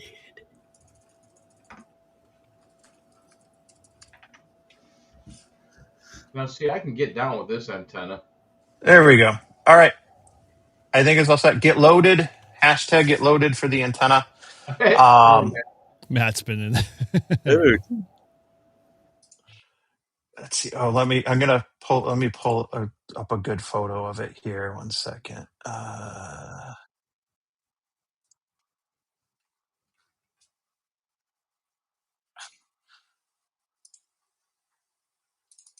Almost there. No, that's not. Stop. I don't want that. That was like it was like, I was like, if I got time, maybe I'll do, like, I got, like, ICOM swag that I've never used, like, and I'll give it away. But so now everyone knows the cat's out of the bag. Add a new layer, media files, and let me find the right. Nope, stop! Don't drink and live stream. Where is it? Where's the radio? There we go. Okay. So there's the antenna kit opened. I won't try to do that up there now. But it is it's you got everything in there that you need for POTA, other than, the radio and stuff. And it fits nice, it packs up nice. That's definitely a pretty sweet setup. Looks like it's I was surprised by this. I really was. And what you can do, and I pointed this out in a video, there's a couple bands that can be tricky to tune on the slider on the coil. It's adjustable, right? And this is designed to be set up as a center loaded vertical, which can mitigate some of the losses with it being a coil. However, you can set it up as a bottom loaded vertical, which I ended up doing, and that made it a lot easier to tune on 60 meters. So I made a bunch of contacts on 60 with it. No problem on a mag mount. So it not ideal, but I got out just fine in the Northeast on 60 meters with it. And so it's flexible in how you set it up. You can set it up center loaded. Because I was putting it on a mag mount, if you think about this thing being on top of your car, if it's center loaded, you're not going to be able to reach the coil unless you take the whole antenna down. But if you put the coil at the base, yes, there's going to be some loss. But if you're operating from inside a vehicle on a mag mount or something, then you can easily adjust it without having to take the whole thing down. So I was, like I said, I'm surprised. I never used an antenna on a spike mount before, and the thing held up just fine in activations with winds and stuff. I was legitimately surprised with how this did. I grew up with a Wolf River coils. That was my first antenna. I was skeptical about doing the Buddy Pole or the Buddy Stick Pro, and that surprised me. And then this one did too. It's like I can't say enough good things about it. So how is the adjustment in the little slider itself? Does it like it looks to me like it would kind of get stuck on the metal, but is it smooth? No, it's real smooth, Yeah. So, yeah, it's definitely a nice setup. And the fact that what's frustrating, you see the spike that's in there permanently. That spike's not coming off. So you're not going to get through TSA with it. That's the downside. And I relayed that, and I'm sure I'm not the only one. When I was giving feedback to Radiodity, that's a downside because you're not going to be able to carry that on or get that through easily. But the fact that you can use like the couplers and stuff, that makes it a little bit easier. You could bypass, you don't need the spike, and you can just put that thing on a mag mount and it'll, or a mirror mount, and it'll work just fine. So right, there's trade-offs. Yeah, there always is. But I wish the spike could come off easily. That would have been the way to go. That would have been perfect. But I don't know. Well, although, I mean, you could start with this kit and then say go to like Res and buy their like what's that little chunk of metal that they have with the coupler point that has the thread 28 38 the 1024 threads on top and bottom and stuff like that. So you could always do that too. Okay. I had to go to this view so I could check and see. We got 67 people who have hopped in there. Yep. Freddie, what antennas have you been using? I know you haven't done a lot of POTA. Has it pretty much just been the NFED half wave? Yep, that's one? the extent of it. I got an Apollo that I built, and my hands decided to tell me you can't build Apollos very well because I can't wrap a toroid and not be in pain for a couple of days. Ouch. So I got another one, and I had Chuck wind it for me, and I've been going back to the one that I built, and it's working just fine. And I've got what was that last one they just released? It's a vertical. Gee whiz. The car did the Poseidon. Yeah, Poseidon. Okay. Poseidon. Yep, that's a Rybakov. Yep, and I haven't built it yet. I'm wanting to do it on a live stream, but Guzizu sent me an NFED. I believe it's an NFED back in February. Hey, would you review this? I'm like, sure. And then we had the wettest spring on record in Oklahoma, and then we had like the hottest summer, and I haven't got to it yet, but it's actually coming. I love my NFEDs, don't get me wrong, but a buddy of mine had a Buddy Stick Pro. We tried it out field day last year and struggled. We of course, we're both kind of new at the whole POTA thing, so we just pulled out my NFED and my FTDX10 and we activated the park. Dude, nice. Totally fine, man. Yeah, if you can bring a Gold Dust Twins to the park and set it up, but you're more than welcome to do that too. Yeah, totally. Yeah, but I tell you what, I have a lot of fun doing POTA by myself. I've always got buddies who are like, hey, let's go POTA, and it's not bad. Don't get me wrong if we're cooking out or something like that. But if it's like I just want to get away for a day, just hit a nice remote park, set up, stay about 4 hours, just relax. You know what I'm saying? Yeah. Oh, good times. I thoroughly enjoy it. I just hate the packing up part. Hey, Freddie, you know what's even more relaxing? Sitting in your truck with an ATAS 120. Don't you think I had thought about it either? I'm seriously thinking about a nice, quick and dirty setup. I can just pull up to a park and do. But I haven't done it yet. I just need to get out. I did my first POTA and got 20 contacts. On half of them were on 40 meters in the middle of the afternoon on an ATAS. So it's a phenomenal little antenna. I wanted one, and I found one at a Hamfest for $150. Dude, that's good. And I said, if this thing works, the parts are worth $150. Yeah. So I threw it up, and I had all sorts of heartache and I called Eric crying on his shoulder.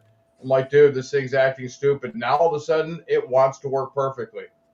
So, but I was calling some people the antenna whisperers. Yeah. I did have a failed activation a few months back. I was on my way to, ironically enough, a funeral, but I had a few hours and got up to, it was at the county seat up there, and had to meet up with somebody real quick right before it. And I thought, I'm going to have a couple of hours. And it turned out I had about 45 minutes. And the park that I set up at is like a public hunting ground. Parking lot, and I set up, got the antenna up and everything, and the signal is crap. And I looked around, and I'm right underneath a power line. And it's over to the side of me a little bit, but it's just the noise floor was crap. Yep. And I've got to do a better job at scouting. So power lines are killing ham radio. They are. Yeah. How about? I think last I checked, we had 67. I was trying to get to 68 or 69. How about fuel pumps in newer modern vehicles are killing ham radio? My gosh, I can't tell you how many times I was on 10 meters today, and I could always tell a new vehicle is rolling by because you hear like you like a basically 60 hertz noise on 10 meters. It's like, okay. All right, I'm pushing the button. We hit 69. Here we go. Hey, Eric, you know what's even better is when you're driving down the highway and the semi-truck that you pass has the world's crappiest alternator. And it's grinding. Yep. Take two. All right. W5X. 5X. All right. How do we know that? It's familiar. 5X radio. So WG5X, you got to let me know if you're good on QRZ in the chat. Congratulations. What do you mean rigged? Who's rigged? Who said rigged? Rigged. FireX Pat, not rigged. If Tortoise won again, it would be. Yeah, if I would have won that one, then I would definitely question the algorithm of that rotation. Dude, I would have to say, like, between my very first live stream that I did, Paul won literally 2 of the 4 giveaway items. And then on top of that, it was POTA. Like when we did our 24-hour POTA, Paul and I forgot to negotiate. Like, hey, let's not let people win dual, because when you do it for a 24-hour period, you're not tracking that. So like, it made it easy for me to ship out, the gifts and the prizes. But we had a couple people win like 2 or 3 prizes. So it's like, oh, that made it easy. Well, it only helps it when there was only 5 people watching the damn live stream too. Oh yeah, maybe at 1 or 2 in the morning. That's for sure. Yeah, yes. exactly. And 3 of those people were us. Yeah, exactly. All right, he's good on the Z. Yeah. So we got 3. So that'll leave Salty Walt's book. I got the Z for the finale. Unless we want to do the ICOM stuff. Do we want to give away the ICOM stuff? I keep freaking hitting the picture. Yeah, I would group it together just because. Do it all in one with the book. We will do it all in one. Something to read, something to play with. It's something to put it in. Exactly. I need a T-shirt to wash my car or polish my car with. So. Oh, you're terrible. Absolutely terrible. Grouch is not here. So I want to go back to the ATOS discussion. So this was something, and I feel you, Freddie, when you think about like something that's just like real turnkey, pull into a parking spot, push the button, and just go.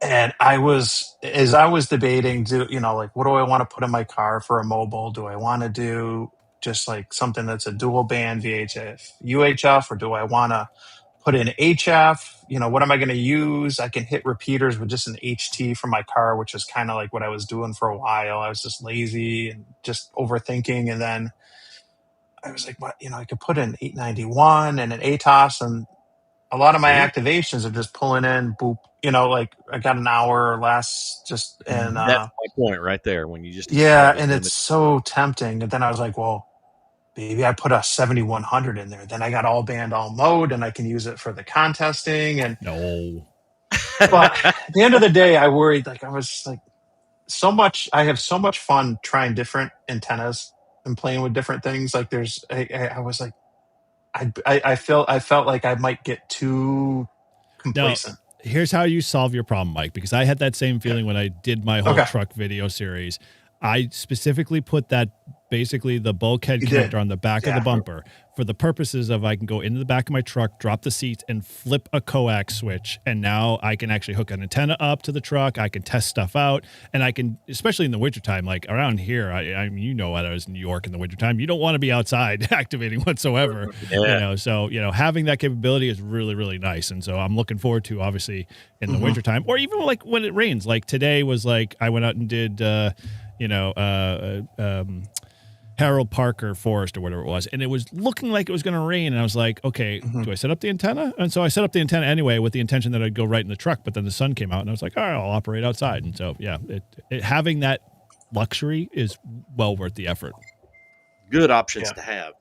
Yeah. No, your conditions 100%. change. Yeah. Yeah. There's no perfect setup.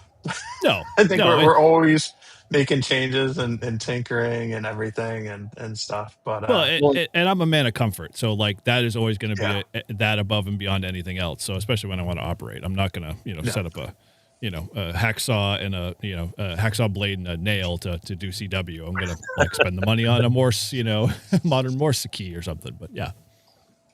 Well, and I don't want to take away from the whole experience of just going out and doing a 1 day or a half day POTA, because there's a lot of enjoyment to be had in that. But to make yourself comfortable there, you got to pack a lot of gear, and you're going to be there for a while. And just plan on it. Make sure the weather's right. You've got a nice breeze, whatever. You got snacks, whatever. It's just, if you don't want to do that, the whole pull up and do the POTA in the pickup is kind of my thing. It's something I want to be able to do. Haven't got there yet.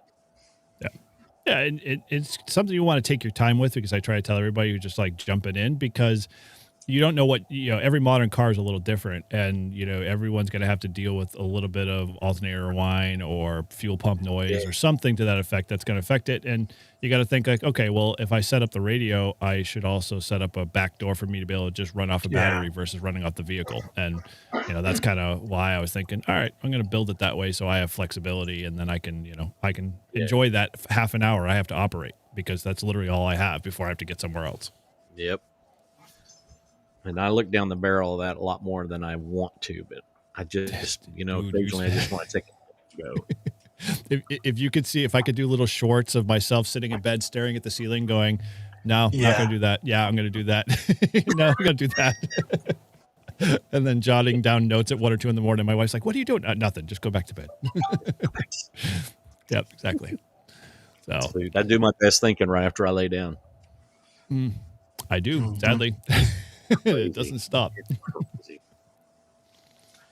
Yeah, well, I was on and those of you in the chat, definitely, all these guys on the stream sub to their channels. I was on Eric's this morning.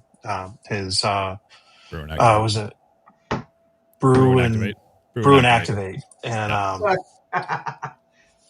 was like, it's not coffee, it's brew and POTA. It's brew as in brew, and if you have to drink in the morning, you can do so and still feel comfortable in the start say it's either coffee or beer, whatever. Maybe you were up all night. I don't know. Yeah. And the Salty Walt one is up next. I got a special hashtag for that though. But what I was going to say is I made a comment. I view POTA as a platform like that. POTA is like my lab, right? POTA is like being a pandemic ham, getting licensed during COVID when we were all cooped up. Like the only thing that saved my family was the fact we don't have an open floor plan. We have walls, and so I was, as soon as I heard about POTA when I was testing, for general, and I watching YouTube and Mike and some of the others, I was like, oh, this is what I want to do. there's plenty of parks nearby and stuff. But the things I do, the nerdy stuff with the VHF or just antennas, like I look at it. POTA is a platform. If you want to test an antenna out, when I built the Coffee and Ham Radio's Mercury dipole, I went out and did a 1-watt POTA with it. I was like, let's see, is a dipole good? Like everyone says, just put up a dipole. Like I'll go to a park a mile away, set it up, and do a 1-watt POTA, and let's see how many contacts I can make in an hour. And it did fine. Like it was. But you can. That's the nice thing. Try doing that at home. I can only imagine trying to call CQ with 1 watt, unless you live in a cornfield. It's going to be tough. Like, yeah. And you have things you can, like big giant metal objects you can hook up to, and that type of stuff. but a lot of times Kevin isn't calling CQ. He's hunting and trying to break pileups with 5 watts or whatever. But I think you get my point. Like I've looked at POTA, and you can do the same thing with SOTA. And I think in the Pacific Northwest, where that's a lot more prevalent, SOTA's more of a thing than POTA. But yeah, I look at it as a platform. Like that's how I get out and experiment and learn in the field. And there's a lot of good opportunities to toy around and try different bands, modes. If this is your lab environment, you should start wearing white coats and have a set of glasses for every review you do, just to like add that element of like scientific analysis. Yes. Welcome to my lab. Hey guys. Yeah. I've been itching to show something, but I was threatened with death for the first picture. But the second picture, they said I could show. So I'm going to show what was texted to me. Julian Vaughn, say hello. But you have them on speed dial. Actually, I do. But Julian Vaughn said hello and said congrats. And there's a joke there. I just can't say it on a public. I was threatened with death from a duck if I showed the other picture. I can only imagine what that one would. Yeah. That's awesome. Nice. Awesome. Thank you for sharing your phone there, Tortoise. We appreciate it. Did you see me just sitting here grinning like an idiot? Oh, okay. Yeah. And then they're like, they sent me another picture, and I was like, okay. So Freddie, all-star repeaters now. You break in stride and building your own stuff now, dude. I'm impressed. Oh yeah. Well, and I started, and ironically enough, I built some GMRS repeaters for a friend, and another one we put publicly at the courthouse, and we put it in the 4th floor, which is the top floor of the courthouse. We have a tower on the roof, and ironically, there's very poor grounding up there when lightning strikes the tower. So yeah, it got knocked out twice, and after the second time, I'm like, it wasn't receiving all that great. I had some issues with it, so I started playing with these a lot, and you've probably seen them in my videos, the Motorola CDM 750s. These things they're brick houses, dude. They're making really good radio. So I rebuilt my friend's GMRS repeater with the pair of the CDM 750s. The receive on them are amazing. And he's like on the north end of the county, and I'm on the south end, and I'm hitting it with a HT from my living room where I couldn't do it before, and he's on the exact same antenna. Yeah. So that one finished, and I thought, I'm going to redo the one at the courthouse, and just got it on the air. And that was part of that short that I shared, or that little video I shared just recently. Mm-hmm. And I've just started building the GMRS repeater for Henrietta. It's going to be either at my house or on the local tower. I'm not sure which. And I'm going to walk through the process with that. And then we're going to redo my 2-meter repeater up in Preston. It's about 300 feet in the air, and it's on a pair of ICOMs commercial radios that aren't bad. But I'm going to redo it with the CDM 750s on our 100-watt amp. If I can get the drive power down to about 3 to 5 watts, like I want to. Freddie, what are you using as a controller? Here's the thing, and here's where I probably will catch all the grief.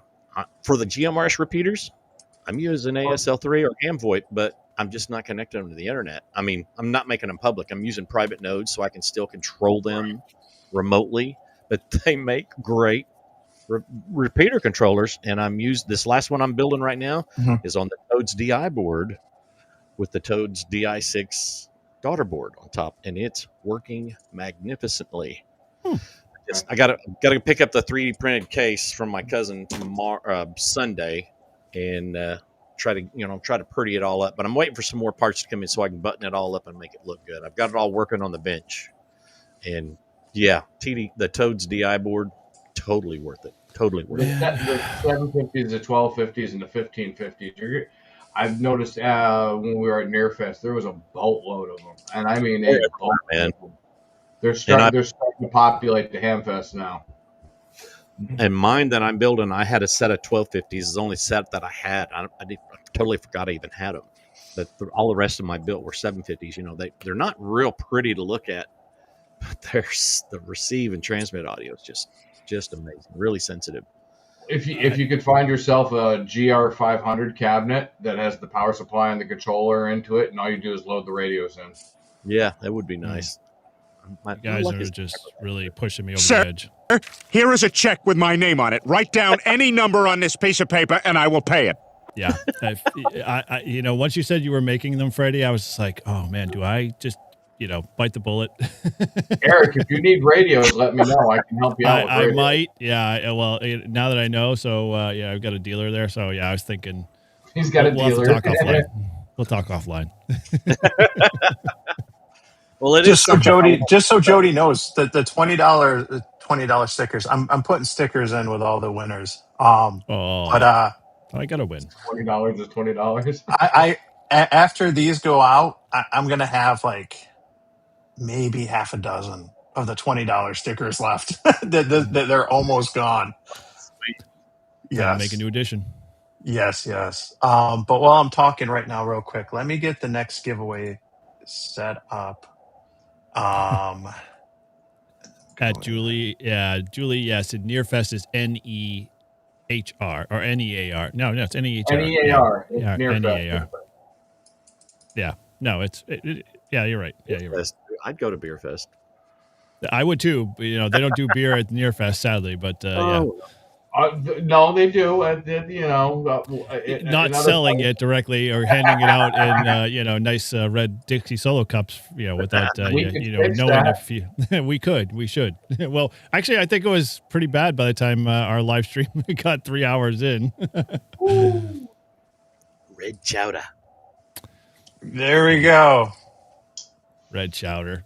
Funny story with that one. Funny story. 3 times. Oh, I'm the only one.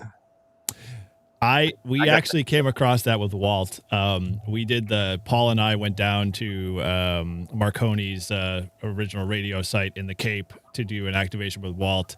And of course, Walt, he always wants to sample the local foods. And so I'm like, I know a great, chowder restaurant down the street. We can go check that out. And so we went down there, and of course he asked for a red chowder, and the lady kind of looked at him like, what you be saying? And, that opened up this huge conversation. And I was just like, red chowder, what is wrong with you? And so, yeah, now I know the story behind why he likes it. Manhattan clam chowder is best. Yeah. Where's the good photo? There we go. But I hear beer fest. So let me move the banner so you can actually see. There you go. Sweet. That's awesome. Signed copy. Did you get that done in Dayton? At Dayton? Yep. Yeah. Yep. I picked up 2 copies of his book. I got one for me that's personalized, but then the other one, I wanted to get. I was like, I'm gonna see him. He's gonna be right there. We're gonna hang out. Have him sign one for a giveaway. I figured that's when I was really starting to think about I got to do a giveaway soon, and then I realized I'm sitting on the book for months now. Like I gotta stop forwards. Just do it. Just do it. Do a live stream. Do a giveaway. Ham it forward. So my question is why is Matt under his synonym YouTube channel? Why is he on? It's his incognito channel. Oh, that's his incognito channel. Oh, Yeah. okay. As you learn as a Everybody shows up on the YouTuber, live chat. Insider Baseball, we have many other channels that we all use to be able to bump some of the views when we want to run a playlist or something. Just log in on all of them. Pretty much. Yep. So I'm gonna. Oh, he's on his phone. I saw someone in the chat. I was gonna tell a fun story. I saw Country James in the chat, and there you go. I know if he's still there. I'll share this story real quick. So ATNOs, ATNOs, and POTA, all-time new ones. These tend to be a thing. There's no awards for them. It's more like a point of privilege. Like you want to be the first one to activate a brand new park or something that's never been activated. And I was traveling for work, and they had just did a big ad of a whole bunch of parks in the U.S. and stuff. So yeah, I'm talking about you, Country James. So I'm heading back home, and I hit the first ATNO, and I'm like, all right, let me just get in quick. I was going to try to hit 2 or 3 on the way home, and I can't remember if I set up on 20 or 40 meters first, but I set up. I got a bunch of contacts. I'm like, all right, going QRT, and I thought for a second, I'm like, you know what? I'm here at a brand new park. Why race to go to like 2 or 3 other new ones when I can just play radio here for another hour or so and try to hand this out to as many people as possible? So I was like, all right. And I can't remember if I did 20 or 40. I switched to the other band because I was like, all right, if I'm doing 20, let me give this out to locals and, move to 40. And then I was like, let's just see if 10's open. Let's call out on 10. And it changed my mindset because up until that point, anytime there were ATNOs, I'm like, oh, I want to get one. But I was just, something changed in my mind. And I was like, screw it. Let's just work as many bands and have as much fun here and give this out to as many people as possible. And I get on 10, and James comes back to me, and he was just a tech at the time.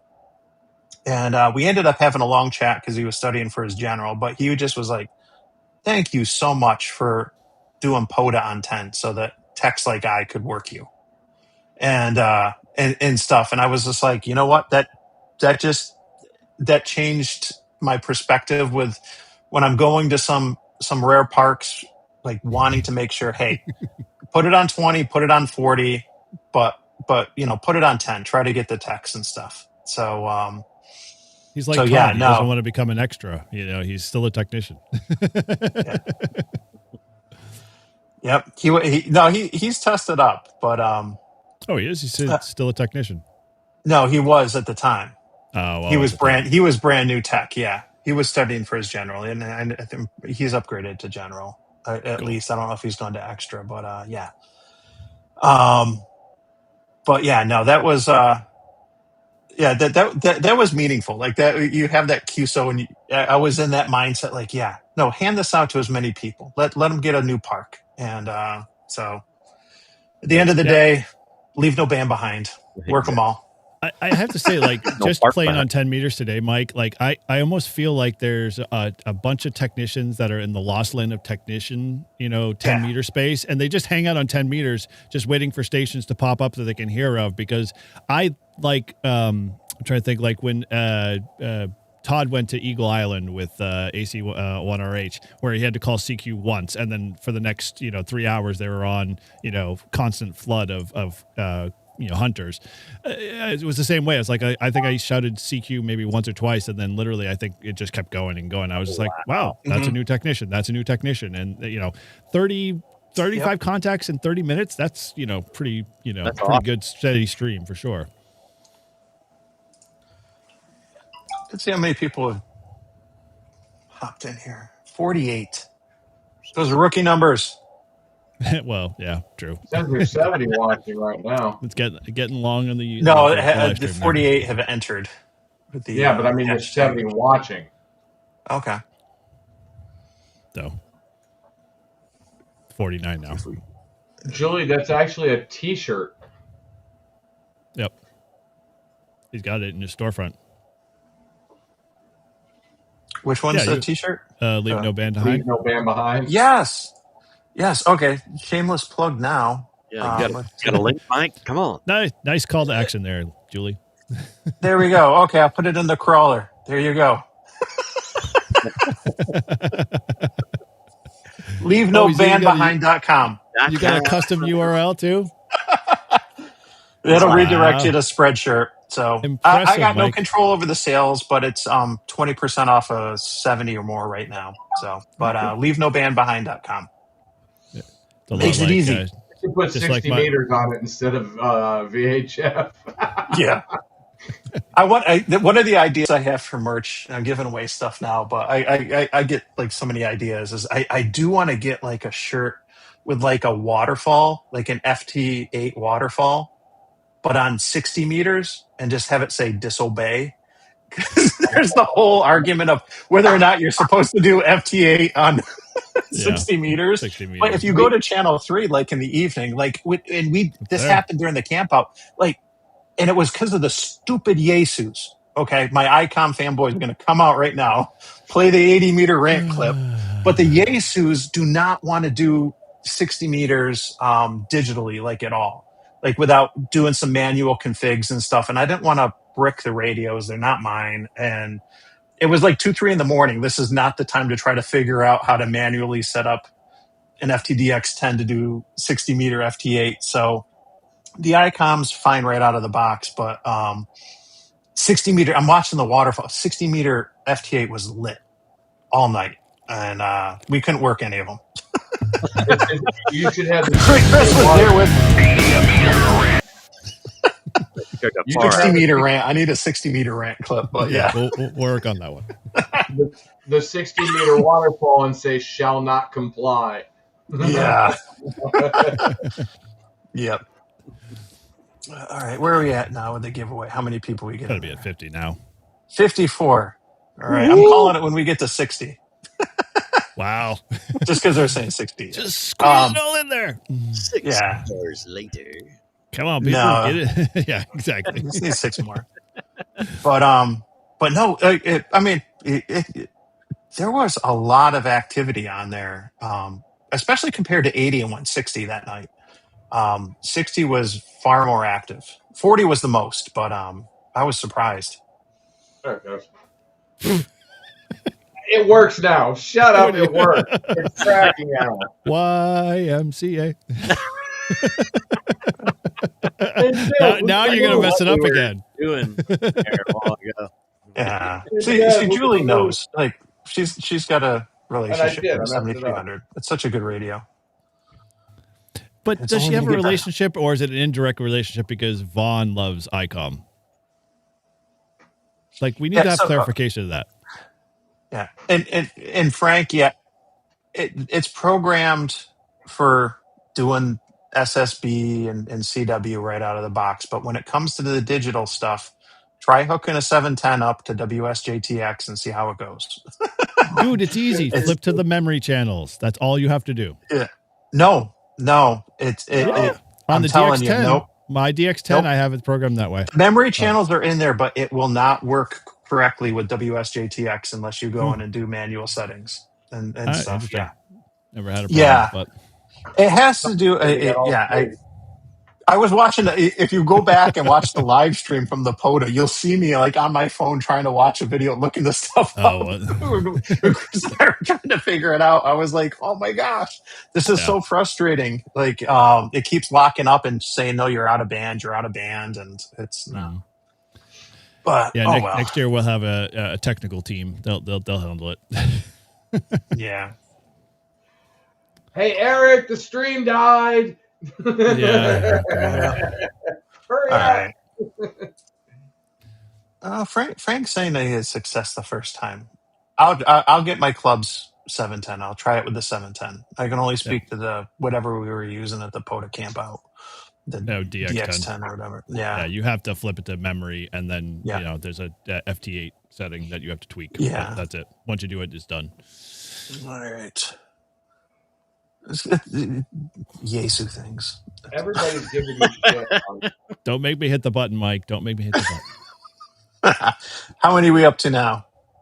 54. We're still there. All right. There we go. You have challenges getting it up in a park? I've got the solution just for you. And I got your shirt on in that, Freddie, too. Oh, Yes, he bless does. your heart. There we go. JS Who's that? Vetlick. I don't know, but hopefully they put a call sign in the chat. Yes. Yes, Betlick, congratulations.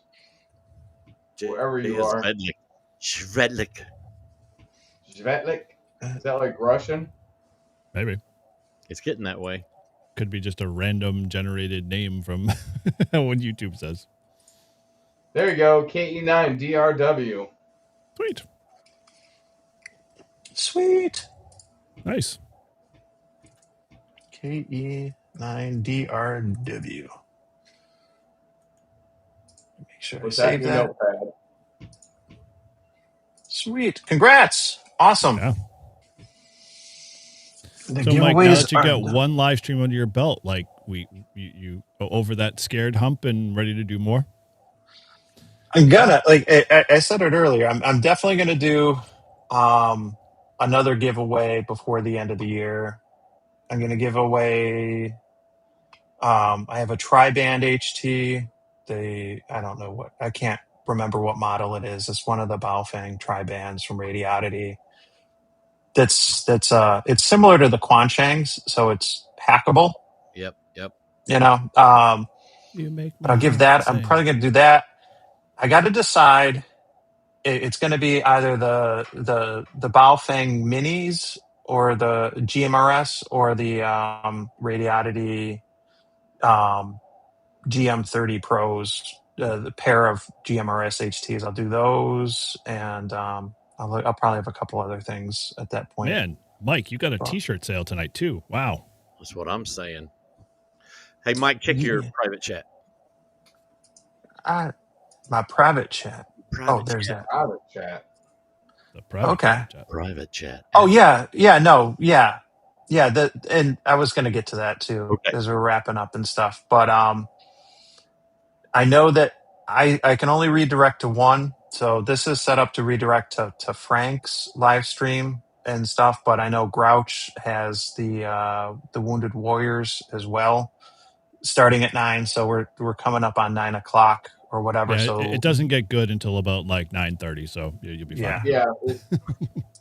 Not till I yeah. show So up. no, mine is set up. So this will redirect to Frank when we wrap up in a couple minutes, and then Grouch will. I'm going to drop a link in just a second when I get back to where the chat is, and stuff. So I'm going to put that in there.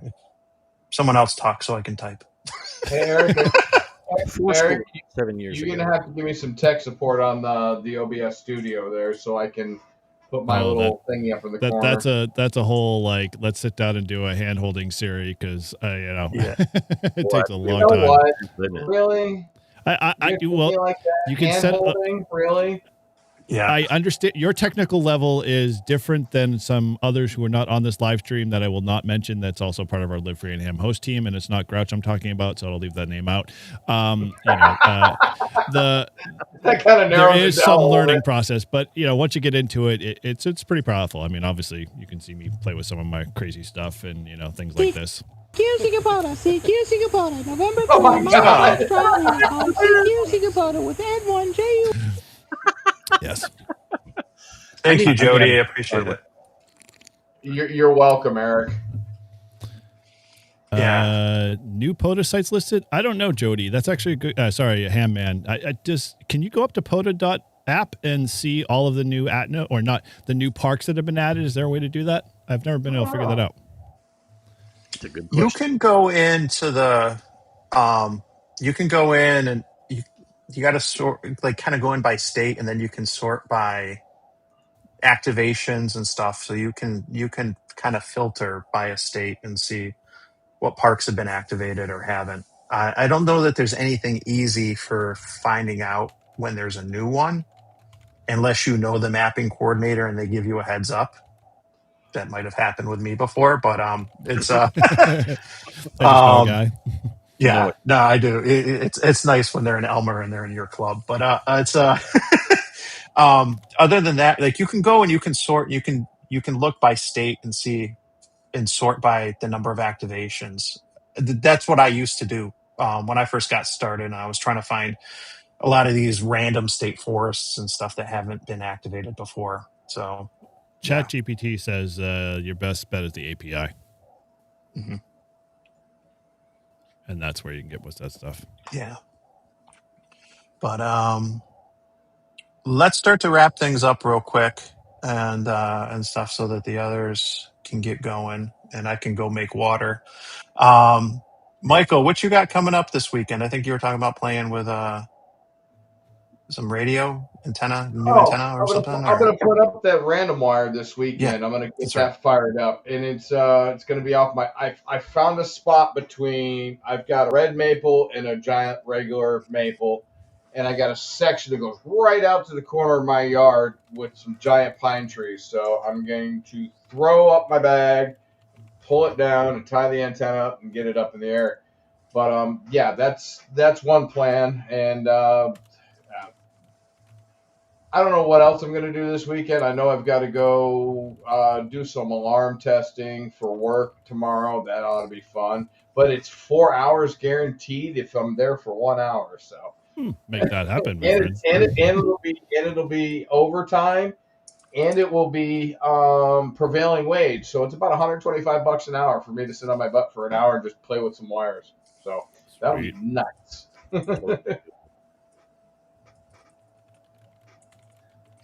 What about you, Freddie? Oh, dude, yeah, you seen the video? Well, you did you do the video yet on the UV5R Mini? I did it this week while I was on vacation, and now I have to decide because I actually did a few videos when I'm going to drop it. So you seen and mine's the GMRS, so mine's not right. But I'll give you a spoiler in a minute. Well, you've seen the two-parter that I did. Those belong to a friend of mine. He ordered a set and sent them to me, and he's like, "Hey, do a review and then give them to me." I'm like, "Okay." So I did the quick review kind of a thing, and I'm like, after I was done, and I'm like, I think I really like these things. And then Josh of Ham Radio Crash Course did those videos. He did on all of them being clean, and I'm like, crap. So now I've got a set coming, and I got a few ideas with that as well, but. I don't know if you've seen my recent upgrade video from last night. Oh, fudge. I forgot that's a green radio. And it's transparent now. I'll make you big, too. So that's impressive. That's the TDH3 Plus. The clear version. Yes, the clear version. Do some videos on it. It's got a text messaging feature that I just find really intriguing. So we're going to see how far we can stretch the limits on it, as it were. So, yeah. Nice. Cool Chris in the chat's got the prison edition of the 5R Mini. I think that was a surprising little radio. Came with the cake. That's how, that's how you put it in there. So hat tip to you, Freddie. And I think I plug you in the video. The Mini GMRS will not receive on 220. It will not. You try to put in and I didn't try programming it that way, but it will not go on the keypad to anything in the 220 band, which is an interesting thing because the other Radiodity, the GM30 Pro, that includes 220 for receive. Yep. Now, there's not a whole lot of activity on 220, and that's from somebody who's actually done POTA on 220. Like, I know there's not a lot of activity there, and so it's probably not the end of the world, but yeah, I saw your video. I'm like, I got to try this. And you key it in and it just, nope, it won't go. That stinks. I'll have to see if you can maybe do it, trying to program it in and kind of force it in. But I got a feeling that seems to be, and I think a lot of GMRS stuff is a lot more locked down now than it was a few years ago. And it might not even have the same innards. I wouldn't be surprised if it has some different innards. Then I don't have a regular UV5R Mini to compare it to. If I did, I'd maybe consider taking it apart and seeing. But I'm hearing a lot of rumblings that there are future firmware upgrades that people will enjoy for that model. So, and I don't know how accurate the rumblings are, but you hear it more than once, you start to believe it a little bit. So, yeah, it happens.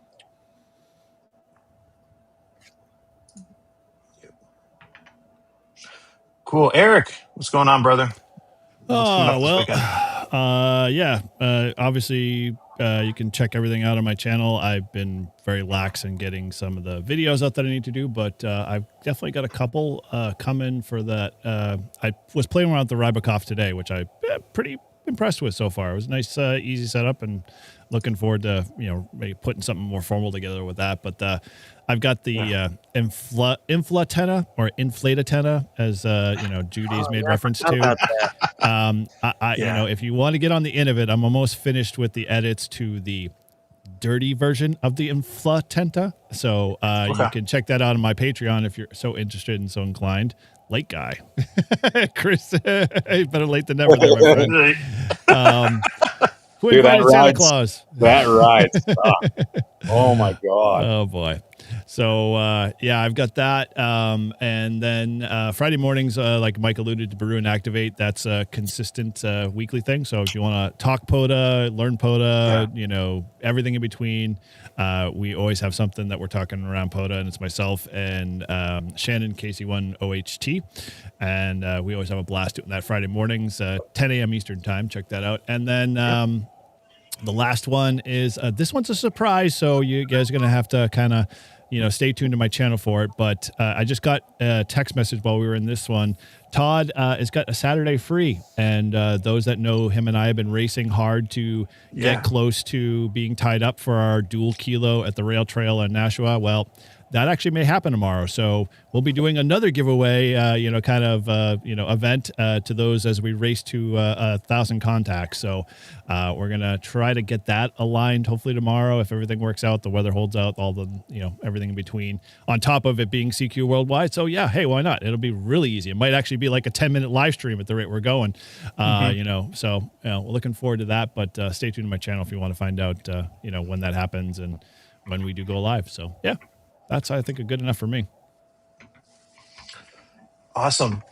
Chris, we were talking about you earlier. Yes, we were. Hey, I hope it was good stuff. You're my witness. Were we not? We were talking about 60 meters on FT8 when we were doing the 24-hour POTA, and how like that waterfall was lit up, but we could not get the Jesus to work. We couldn't get anyone to work. And we were looking like up there and online, the manuals and the videos and everything. So Chris is my witness. Oh yeah, that thing would not tune at all. It wouldn't even communicate at all. Yeah, and you're the one that caught it. You're like, no, it's not transmitting. It's coming up. It's locking, saying it's out of band or whatever. And I was like, what? Yep. So I just got to New Hampshire from Cape Cod, and that ride, it was horrible. Oh, dude. Why didn't you just pull over and jump on? A little outside of Boston. And brutal. Oh, you're a wuss. I was up in New Hampshire, and I got back to the house in 2 hours. Yeah, when did you leave? Show off. I left at 2 o'clock. At 2 o'clock. Then you're safe. I left the Cape at 4 o'clock. At 4:30. Yeah. I hit Boston at 5:30. I left Boston at like 7 o'clock. Oh, I'm still bad on the way home? Yeah. Wow. Oh. I was stuck in traffic that whole time. I walked all the way from the house. It's like 30 yards. It's like 45. And he had internet problems too to boot. So what's your problem, Chris? I got to reboot and everything. Mike, what are you doing this weekend? Yeah. Tomorrow I got my son's got a soccer scrimmage. We're going to a college football game, local one in the afternoon, and then probably head out to dinner after, and then gotta get the house cleaned on Sunday and have family over. My birthday's Saturday. My son's is on Monday, so it's like family's going to descend, and it's a hot mess up in here. What's your birthday choice of restaurant? I usually just want pizza wings, man. Like Olive Garden. I didn't get it tonight, so maybe I'll get it tomorrow. There's a local place, Joe's Brooklyn, which has like fantastic, like New York style, real thin crust pizza, and they do their they have this. I'm cool with just plain buffalo wings. I'm not a big fan of barbecue wings usually because a lot of times barbecue wings is like they just dunk these things in like ketchup, right? It ain't You're right. gonna come out this way, man. But they make their own ghost pepper barbecue sauce, house made, like a homemade ghost pepper barbecue sauce. So it's got like some sweet and some heat, and it's really good. And they don't deliver to where I am, so like we have to go get it. So like I don't usually get from Joe's because it's like there's the convenience factor and there's a price factor too. But yeah, now that I'm talking about it, So I'm what gonna you've probably said is you've learned to drive with your two pinky fingers while you're sitting there, chowing down on the wings on the way home, so nobody gets it on the way back. No, they're good. That ghost pepper barbecue is really, really good, and they do a good job with it and stuff. So we shall see. But yeah, I'm going to probably do some POTA on Sunday morning when my son's at basketball camp. So that, and then we'll probably be doing more family stuff later in the day on Sunday because of the way the birthdays always fall. But yeah. I'm just trying to figure out how Canadians know about Chuck E. Cheese. Yeah. Well, there's a good story. So I'll tell you. So you want to know how the Canadians know about Charles Edward Cheese? Sure. No, well, go.